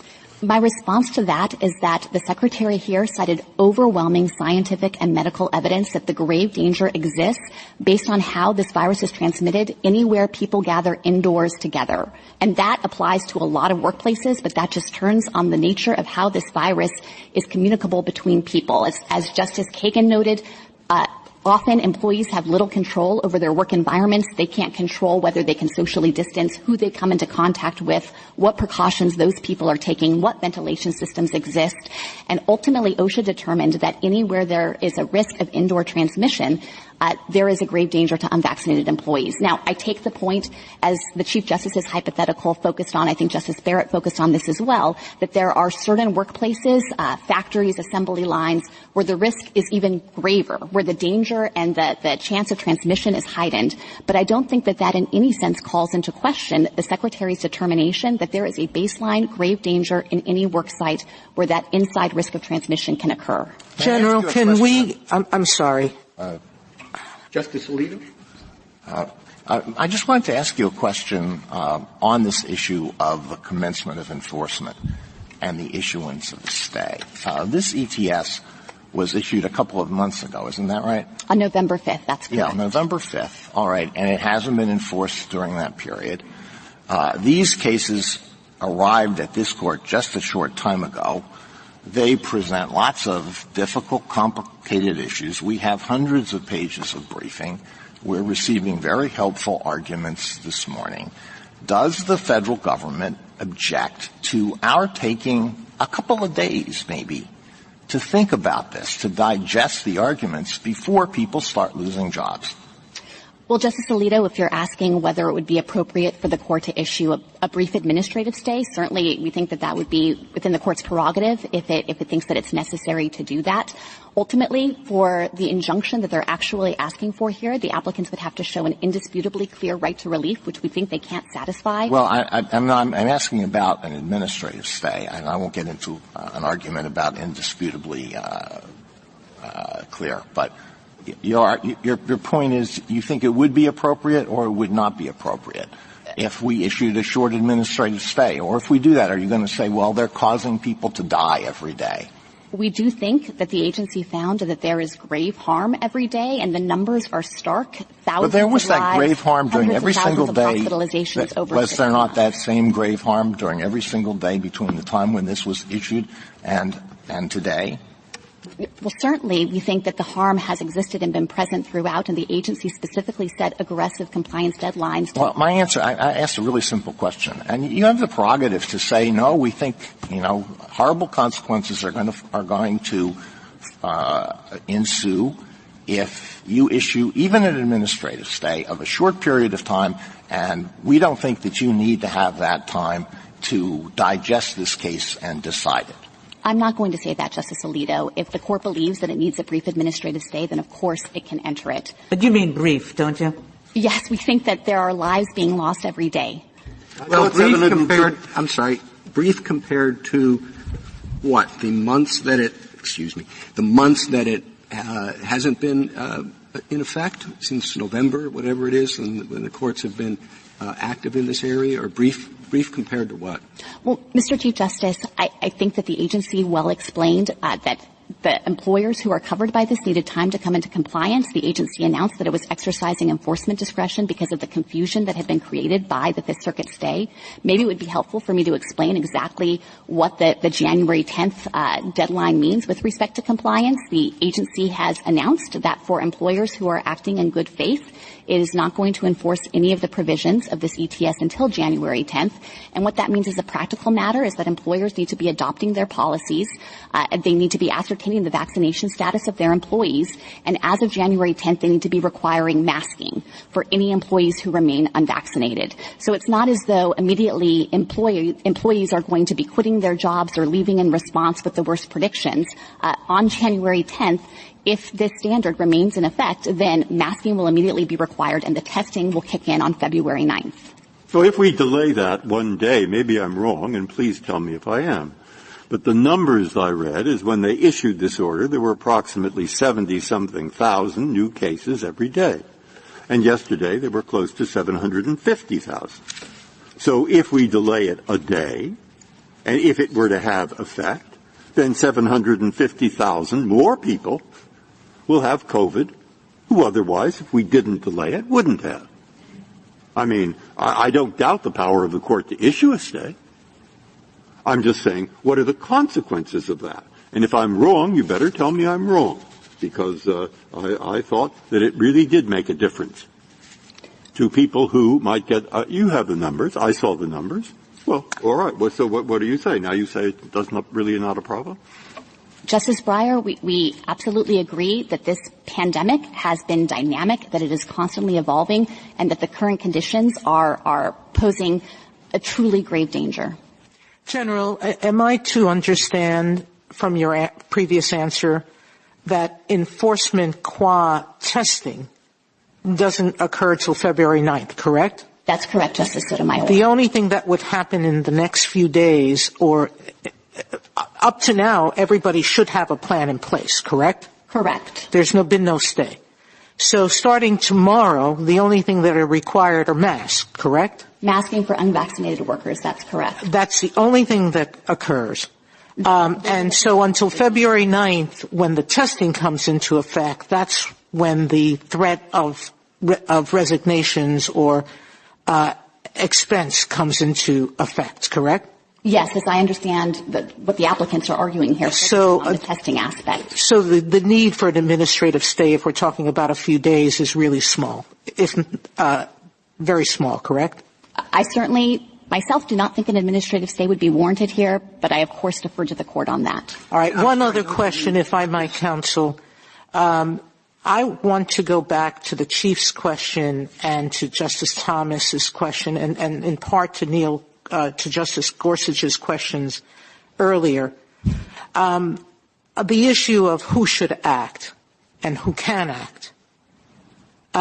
An agency takes a while to act, and it's acting under an emergency order or an emergency statutory delegation by Congress. And the Chief says Congress should act. We shouldn't let every agency act. Could you speak about the relative both expertise and speed with which Congress can act in to survey the countless work sites in our economy, to identify the health and safety hazards in each one, and to legislate with the granular specificity necessary to address the hazards in all of these different workplaces. I understood the fact that in an emergency we should not violate the Constitution, but I'm not quite sure what regulation of safe and healthy, what provision of the Constitution it violates. But I want you to get to the general question some of my colleagues have raised. Who's in a better position to act and why? And why is it in a better position to act constitutionally? Yes, of course, Justice Sotomayor. To be clear, we think that Congress has already acted here in passing Section 655C to authorize OSHA to take this kind of swift action in response to an emergency situation. If you look at the plain text of the statute, we think that OSHA's standard clearly falls within the terms that Congress enacted. COVID-19 is a grave danger. It's a physically harmful agent, and the agency found that these measures are essential to protect workers. So we think that the statutory language already exists. Now, to the extent that the applicants are suggesting that there's some kind of specific authorization requirement here, that Congress had to do more, I think that gets to the heart of your question, which is that when this Court has interpreted statutes before, it hasn't departed from plain meaning and imposed that kind of burden on Congress to legislate with that specificity and that granularity, particularly in an emergency situation like this one. And the applicants have pointed to no aspect of the statute that would warrant that kind of result here. It's their interpretation that runs counter to express statutory provisions, Section 669A5, that specifically contemplates that immunization requirements can be imposed, the American Recovery Plan Act that where Congress specifically appropriated $100 million to OSHA and directed it, in the words of the legislation, to carry out COVID-19-related worker protection activities. Well, you're saying that Congress acted. Don't complain that Congress hasn't done anything, and that, that was 50 years ago that you're saying Congress acted. I don't think it had COVID in mind. That was almost closer to the Spanish flu than it is to today's problem. Now, I understand the idea that agencies are more expert than Congress. I understand the idea that they can move more quickly than Congress. But this is something that the federal government has never done before, right? Mandated vaccine coverage. It's true that there has been no standard that looks exactly like this one. The federal government has encouraged vaccination, as this standard does, in other provisions like the bloodborne pathogen standard. And masking and medical testing of employees are common features of OSHA standards. Well, is it that important consideration that we should take into effect? For example, along with the fact that the police power to take such action is more commonly exercised by the states, and we've had many cases coming out of the states and municipalities that evidence that, and also that yes, 50 years ago Congress passed a general provision, but I think it's certainly hard to argue, and you're doing a good job of it, that gives free rein to the agencies to take, I guess this is invoking the major cases doctrine, that it gives free rein to the agencies to enact such broad regulation that was certainly unfamiliar to Congress in 1970. Well, there are a lot of elements to that question. I'd like to try to take them in turn. I think that Congress did specifically contemplate that there would be emergency situations that pose grave dangers to workers throughout America, and it specifically empowered OSHA to take action in response to that. I understand the suggestion here that the standard is unprecedented, but I don't think it withstands scrutiny. If you look at the various claims that the applicants are making, they first object to the scope of the standard, the number of employers who are covered, but OSHA commonly issues nationwide standards that govern all employers throughout the nation with respect to risks that exist throughout the nation, and that describes COVID-19. There is substantial evidence here to justify the scope of the standard. Go ahead. And just to close the loop with one final response, which is to focus on the particular mitigation measures, there too we think that there is no indication that Congress couldn't have anticipated or intended OSHA to use these types of measures to combat a deadly virus at work. Immunization is specifically referenced in Section 669A5. It is the single most effective way to target the spread of a deadly virus. And to think that Congress would have meant to preclude OSHA from encouraging vaccination, I think, is inconsistent both with the text of the statute and with the broader history of immunization requirements in this country, which have commonly been imposed. Thank you, counsel. Justice Thomas, anything further? I'm curious.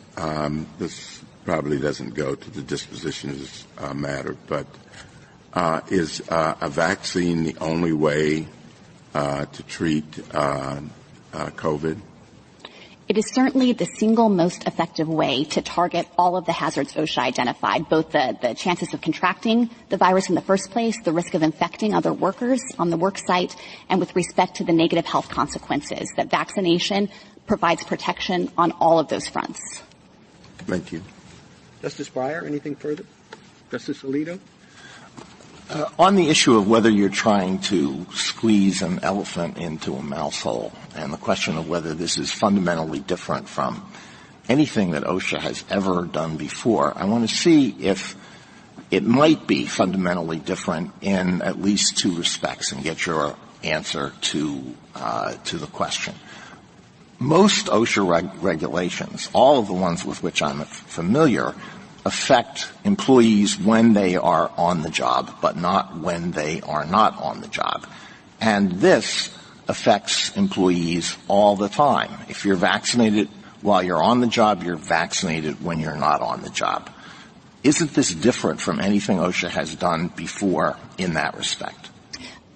So two responses to that. First, of course, there's also a mask and test option here. So I think even on that analysis. Right now I'm talking just about the vaccines. So focusing just on vaccination, I think that that's a way to describe it, that it also provides protection when you're not at work. But OSHA was directly targeting and trying to provide the protection at work. And I don't think there's any basis in the text of the statute to think that this kind of protection is off limits. Suppose this is a little science fiction, but maybe it will illustrate a point. Suppose that this protection were provided not by the administration of a vaccine, but by waving a wand over employees when they arrive at work. And suppose that wand also had the capability of taking away this protection when the employee leaves work.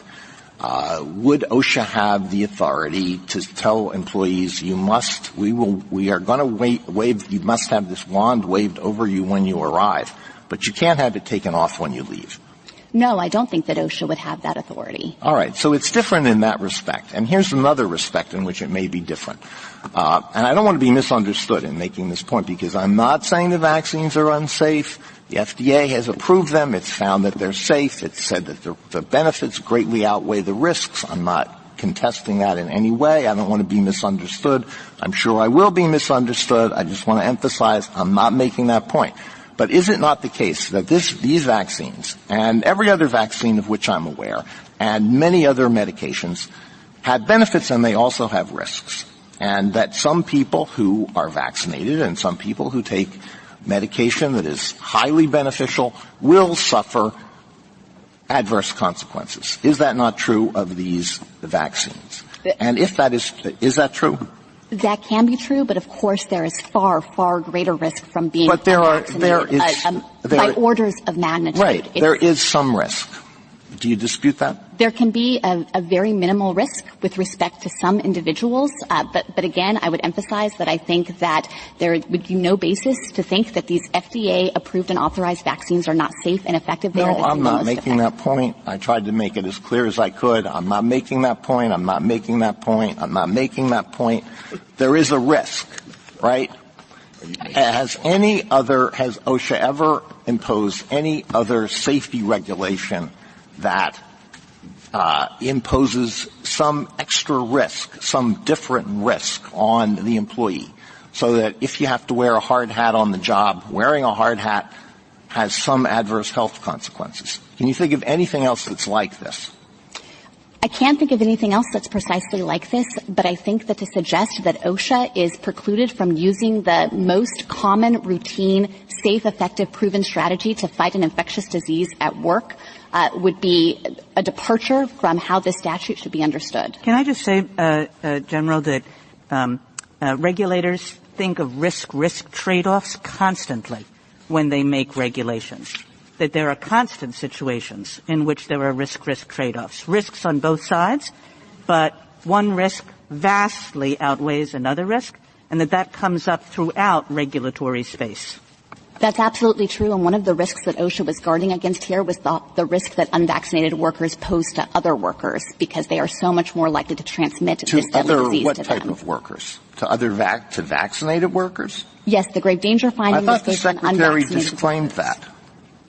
Yeah, the grave danger finding is limited to unvaccinated workers Right, who are so far that's more not likely a to concern contract it for from their us. coworkers That's as well. not a concern for us, is it?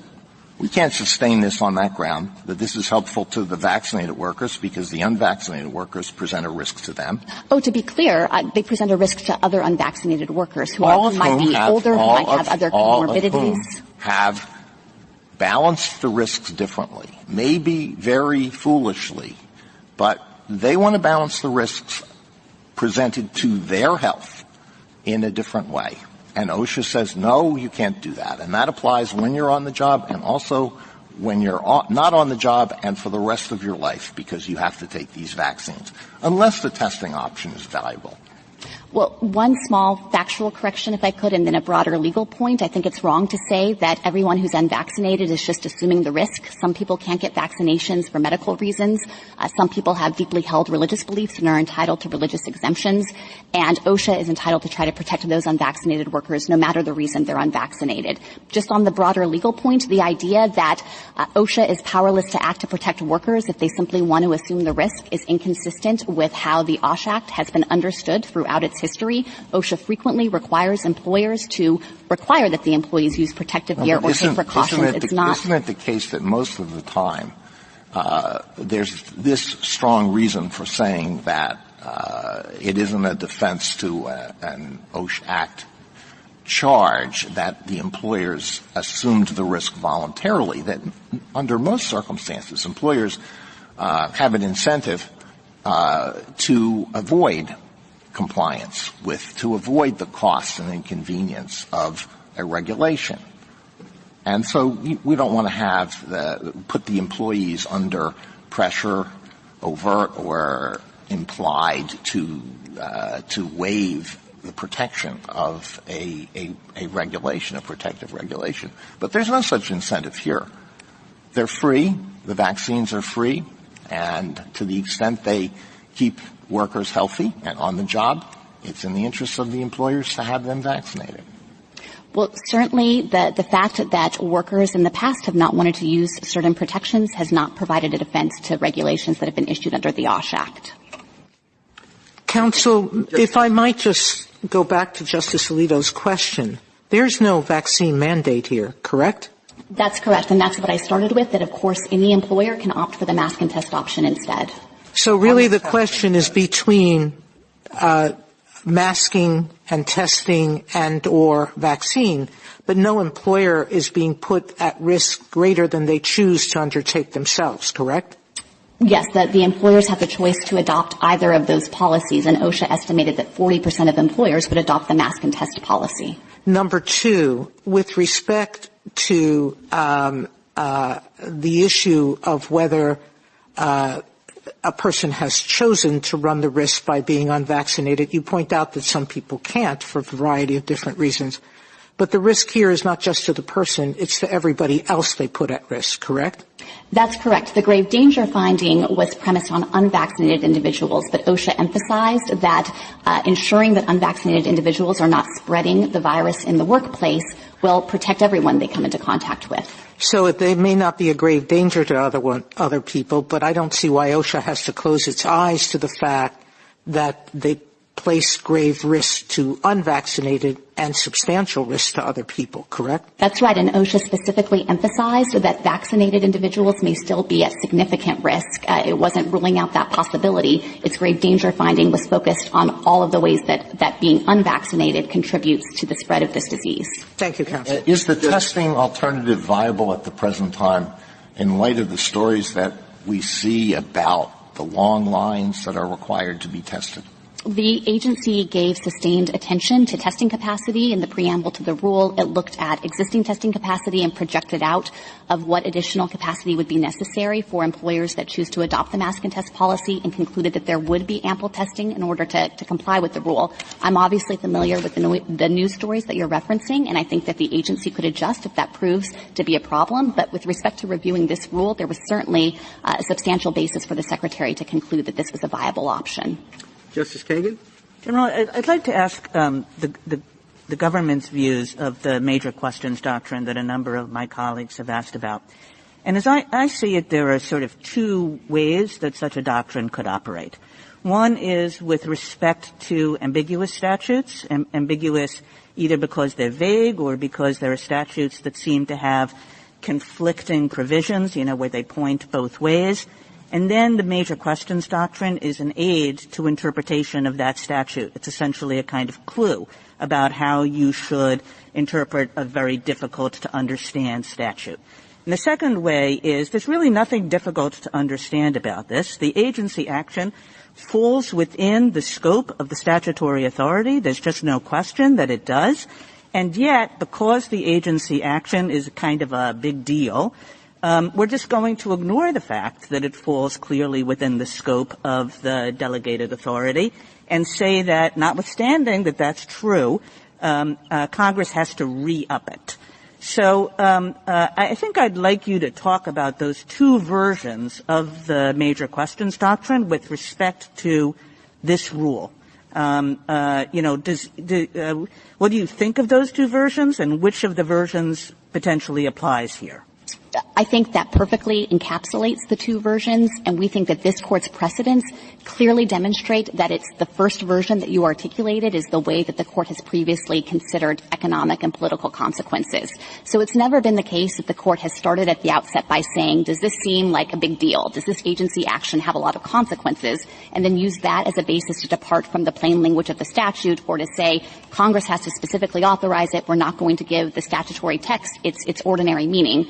Instead, in the cases where the Court has looked at those kinds of consequences, it has always identified a conflict with other express statutory language, a conflict with other statutes that Congress has enacted that directly address the issue at question, or a conflict with the entire structure of the statute such that it would be unrecognizable to the Congress that enacted it. And it's only been in those situations where the Court has identified a textual and structural problem with the agency's interpretation in the beginning, using those traditional tools of statutory construction, that the Court has then gone on to say that its interpretation of the statute is confirmed by the economic and political consequences that would ensue. So I think it would be a sea change for this Court to reverse the order of operations as the applicants are asking for here, and to start off by asking, does this seem like it has economic and political consequences? And it would ultimately do a disservice to principles of the separation of powers and to Congress's ability to have its clear statutory enactments, even if they're broad, given the effect that they have. Justice Gorsuch? Yes. So my question with respect to the major questions doctrine is this, we accept that it's not our role to decide public health questions, but it is our important job to decide who should decide those questions. I think we all agree on that. And here our choice, on the one hand, is a federal agency, and on the other hand, the Congress of the United States and state governments. Now, you argue we should not consider the major questions doctrine unless and until we find a statutory ambiguity. I understand that. But let's say the Court does find such an ambiguity. I know you'll contest the premise, but let's just work on it.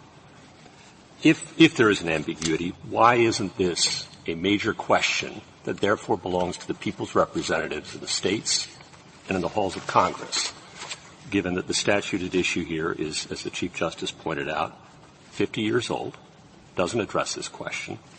The rule affects, I believe, we're told, 80 million people, and the government reserves the right to extend it to every private business in the country.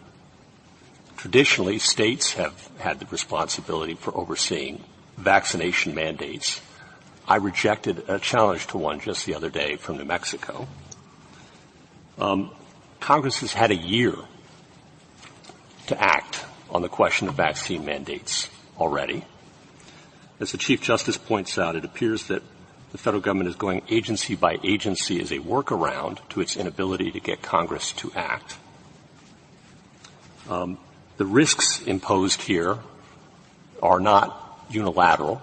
There are risks to those who choose not to be vaccinated that they're trying to avoid sometimes, as you discussed with Justice Alito and conceded to him. Traditionally, OSHA has had rules that affect workplace hazards that are unique to the workplace and don't involve hazards that affect individuals 24 hours a day. So that's kind of the general tick list we have before us. And I'd just like you to address, again, the question, assuming the statute's ambiguous, why isn't this a major question that normally under our Constitution would be reserved for the people's representatives in the states in the first instance and in the halls of Congress in the second? So accepting the assumption that there's an ambiguity, which of course we disagree with, as you know, I think that many of the factors you identified are just simply inconsistent with the whole premise of the OSHA Act. So it's true that states have a police power over health and safety, but as this court recognized in the Gade case, Congress in enacting the OSHA Act specifically brought the federal government into the role of protecting the health and safety of America's workers and displacing and preempting state law in that field. And so I think the idea that simply because states have that residual police power provides a basis to assume that the OSHA Act can't have any application or that there has to be a specific authorization here of each and every type of mitigation measure is just fundamentally inconsistent with Congress's policy as embodied in that act. What do we make of the fact that Congress, OSHA has not traditionally mandated other vaccines for other hazards that could pose a grave risk, some might say? The flu kills people every year. Other grave diseases do too. And there are vaccines against many, and we don't need to list them all. But traditionally, OSHA has not regulated in this area. I think that that's explained by the fact that COVID-19 is an unprecedented pandemic that has a magnitude and proportion that OSHA has never seen before. People forget polio, but that was a pretty bad, you can call it a pandemic, you can call it an endemic, I don't know what you'd call it, but it was a terrible scourge on this country for many years. We have vaccines against that. But the federal government through OSHA, so far as I know, and you can correct me, does not mandate every worker in the country to receive such a vaccine. We have flu vaccines, and flu kills, I believe, hundreds of thousands of people every year. OSHA's never purported to regulate on that basis. Well, what do we make of that when we're thinking about what qualifies as a major question and what doesn't? Well, with respect to other diseases where there are effective vaccinations, I think the simple explanation for why OSHA hasn't had to regulate workplace exposure to that is because virtually all workers are already vaccinated. With respect to many of those diseases, all of us have at one time or another been subject to compulsory vaccination requirements. Is that true with the flu? Do we know that to be true with the flu? The flu is an exception because it's a seasonal illness, and there I think that the explanation for the failure to regulate is that it doesn't present anything approximating the kind of hazard or danger to workers as COVID-19. I don't want to suggest that Are you suggesting that it doesn't pose a grave risk? I think that the agency would have to build the record to demonstrate that it would clear that statutory hurdle. But it might. It would depend on the evidence. Certainly if there were another 1918 influenza outbreak like the country experienced before, yes, absolutely, I think OSHA could regulate exposure to influenza in the workplace. That's similar to what's happening with COVID-19 right now. Justice Kavanaugh? I want to follow up on Justice Gorsuch's and Justice Kagan's questions with how the major questions doctrine applies, and really first zero in on this question of ambiguity. We've used words like vague, subtle, oblique, cryptic, and ambiguous to describe the kind of language that would trigger the major questions doctrine if it is a major question. We haven't only used the word ambiguous. And it seems to me that a question that I'd like your help on is applying language that is subtle, cryptic, oblique to a new context hasn't been done before in the last 50 years. How do we think about a question like that? And in answering that, think about the benzene case, the Brown and Williamson case with tobacco, benzene with cancer, and the UARG case with greenhouse gas emissions. All three where the agency was applying this broad but arguably cryptic language to a new context. I think that's one way to characterize them. How do we think about that? Well, I think, Justice Kavanaugh, looking at those three cases in particular, that the reason the court concluded that the language was cryptic or oblique was because it identified other textual or structural reasons that ran counter to the agency's interpretation. So in the utility air case that you referenced, the court observed that the asserted regulation would overthrow the entire statutory scheme. The agency had conceded that it was never what Congress could have possibly intended. So that was a structural indication that the agency's regulation was impermissible. With respect to the benzene case, there too, there was a question about whether there was an entitlement to regulate without any finding of risk, and that was in tension with other statutory provisions, so there was a conflict. And with the Brown and Williamson case that you mentioned, the court chronicled a long line of statutes that had directly addressed the issue of regulation of tobacco products and would have been flatly inconsistent with the agency's asserted jurisdiction. So there's never been a case where the court has just confronted broad language and said, oh, it seems cryptic or oblique, and so it's a major question, and we're not going to give it its plain meaning. In all of those cases, there was a textual and structural reason for the court to conclude that there was something wrong with the agency's claimed authority. In all three cases, there were strong dissents that said the opposite of that, though, that said actually this statutory language is clear, and that the court, Justice Marshall's dissent in the benzene case is very powerful, that the court was simply scaling back from the plain language because of its concern about the significance of regulating every workplace in America to take out any risk of cancer. So there were dissents that made that point, but the majority seemed nonetheless to apply the major questions doctrine. There were certainly dissents in those cases that thought that the statutory terms could get the agency there.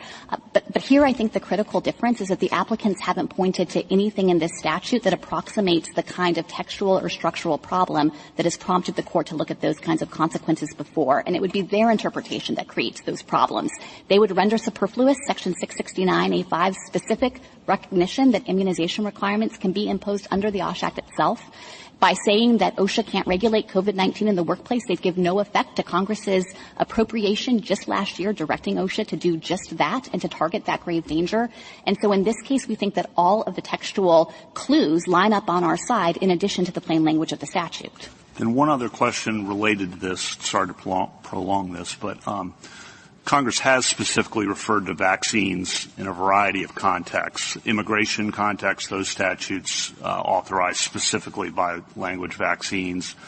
Military context, which you would expect, at least the anthrax vaccine is referenced in the military statutes. The National Childhood Vaccine Act, passed in 86, refers, and that's a different context, but dealing with vaccines. And so that's one point. And the other is, since it forever, but 2005, President Bush gave a very detailed speech kind of predicting what has happened. And it's eerie to read it. And yet, in the years since, there has not been at least a vaccine statute passed by Congress to deal with this kind of thing, even though he, in the wake of 9/11, but still was putting the country on notice of this problem that was going to hit us at some point. Well, I certainly recognize that there are other statutes where Congress has specifically referred to vaccination, and I think that maybe that would get the applicant some traction here if, for example, this act specifically referred to other mitigation measures and illuminated what kinds of things OSHA could do and left vaccination off the list. But it doesn't do that, and so I think to suggest that there is some negative inference to be drawn is inconsistent with how Congress drafted this statute and recognition that OSHA would be positioned to understand the kinds of control measures that are necessary against the variety of workplace hazards. And if I could just make one additional point on that, of course, as I've emphasized, there is an express reference to immunization requirements in the OSHA Act itself, so we think that that actually provides additional confirmation that Congress was thinking about that and could have anticipated it, and that religious exemption would have no application if, in fact, immunization is just off limits.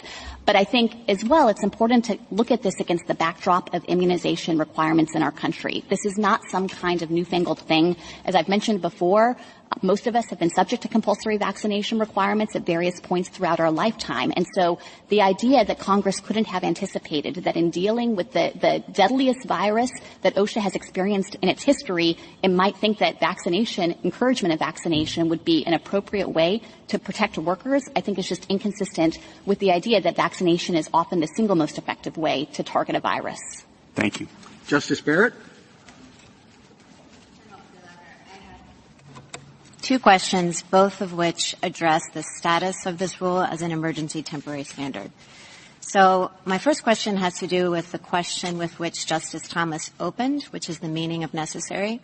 So, of course, when OSHA passes a rule through its regular regulatory process, it has to go through notice and comment, and that's a way of holding an agency accountable. All affected people have an opportunity to comment, and the agency develops a robust record. With an ETS, of course, the agency can circumvent that process so that it can act more quickly. So for an ETS, we would want that power to be the exception, not the rule.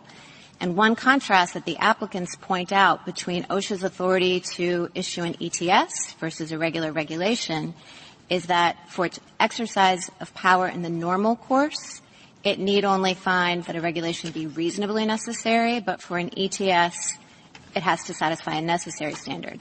Now, you've argued, and I think there's a lot of intuitive appeal to this, that when you're facing an emergency of the magnitude of this pandemic, that this power effectively can be used most effectively as a blunt instrument. You know, we don't have time to make industry by industry specific kind of calculations because we want to move with speed. But how do you reconcile that understanding of necessary with the broader reasonably necessary standard in OSHA's normal regulatory authority? So we certainly agree that the emergency temporary standards reference to necessary as contrasted with reasonably necessary and appropriate is a heightened burden and includes a measure of tailoring that's necessary with respect to the particular mitigation measures.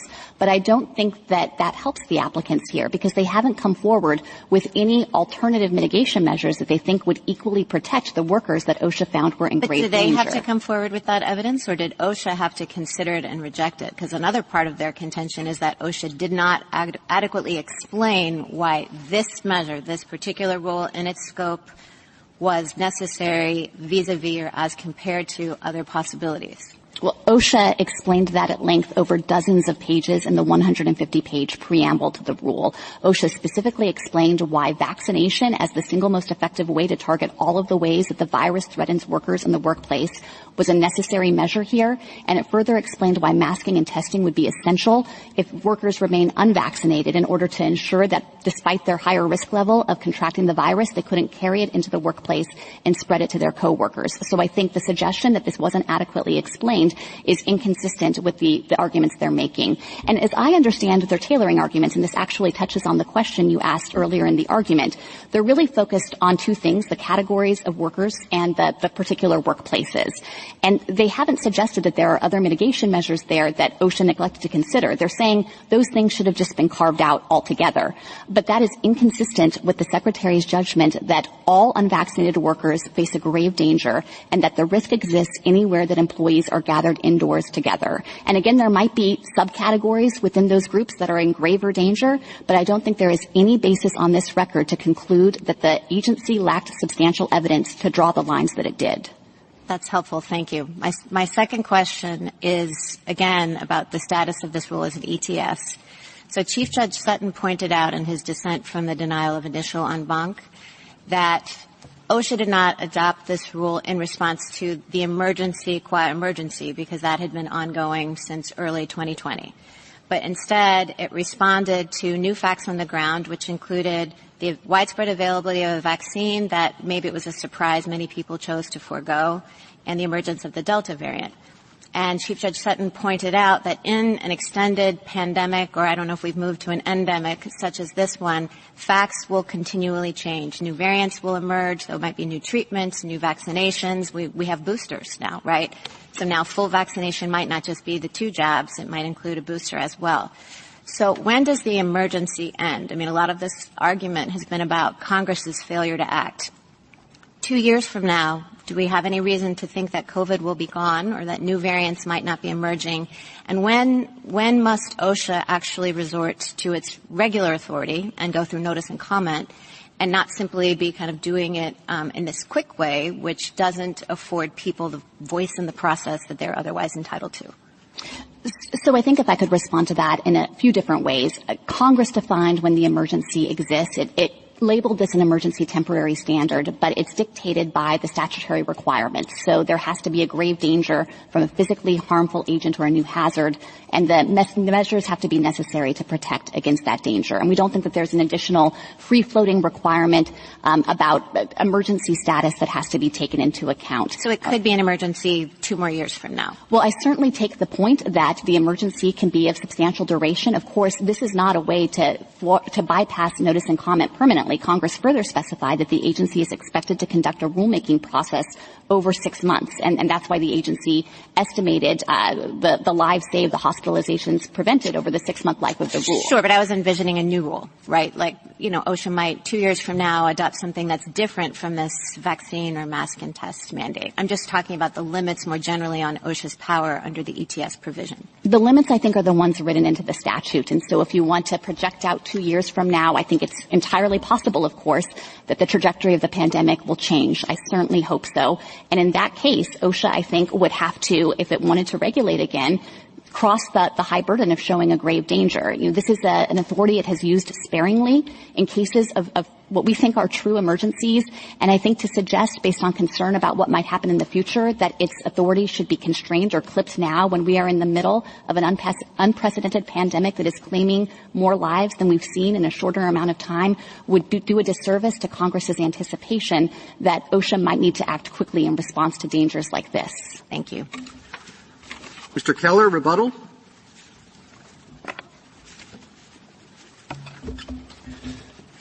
Two points, Mr. Chief Justice. First, we need a stay now before enforcement starts. Our members have to submit publicly their plans to how to comply with this regulatory behemoth on Monday. Vaccines would need to occur by February 9th. You would need 2 vaccines to comply. Those vaccines would have to start immediately. Tracking and record keeping cannot happen overnight. And on tests, you heard my friend the Solicitor General mention the media reports that we've all seen about shortages of tests and cost increasing. Our declarations, appendix page 345 and 374, confirm that as well. And that's exactly why workers will quit right away. You don't even have to take our word for it. The federal government, the Postal Service, and Amtrak both say the same things. What OSHA did is they cherry-picked one study about healthcare workers, a very specific industry, and what that worker attrition rate would be. Again, 2 declaration sites. We have plenty more, but appendix pages 351 and 374. And my second point to close on is about who decides in the public interest. And I would submit that this Court's precedents answer that. We're not asking this Court to reverse anything. Industrial Union 40 years ago, in Justice Stevens' controlling opinion, said that there was an absence of a clear mandate in the OSHA Act. So it's unreasonable to assume that Congress gave OSHA unprecedented power over American industry, and the emergency power is also narrowly circumscribed. Yet here OSHA has never before done mandated vaccines or widespread testing, much less over all industries or on an emergency basis. So whether we're talking about the agency's failure to explain, whether we're talking about the statutory term necessary, whether we're talking about how this has to be tethered to the workplace under the major questions doctrine, under any one of those theories, we are likely to succeed on the merits. And finally, when it comes to the public interest, as this Court just recognized a few months ago, it is undisputable that the public has a strong interest in combating the spread of the COVID-19 Delta variant, but our system does not permit agencies to act unlawfully, even in pursuit of desirable ends. We would respectfully request a stay of this unprecedented sweeping ETS before Monday. Thank you, counsel. The applications are submitted.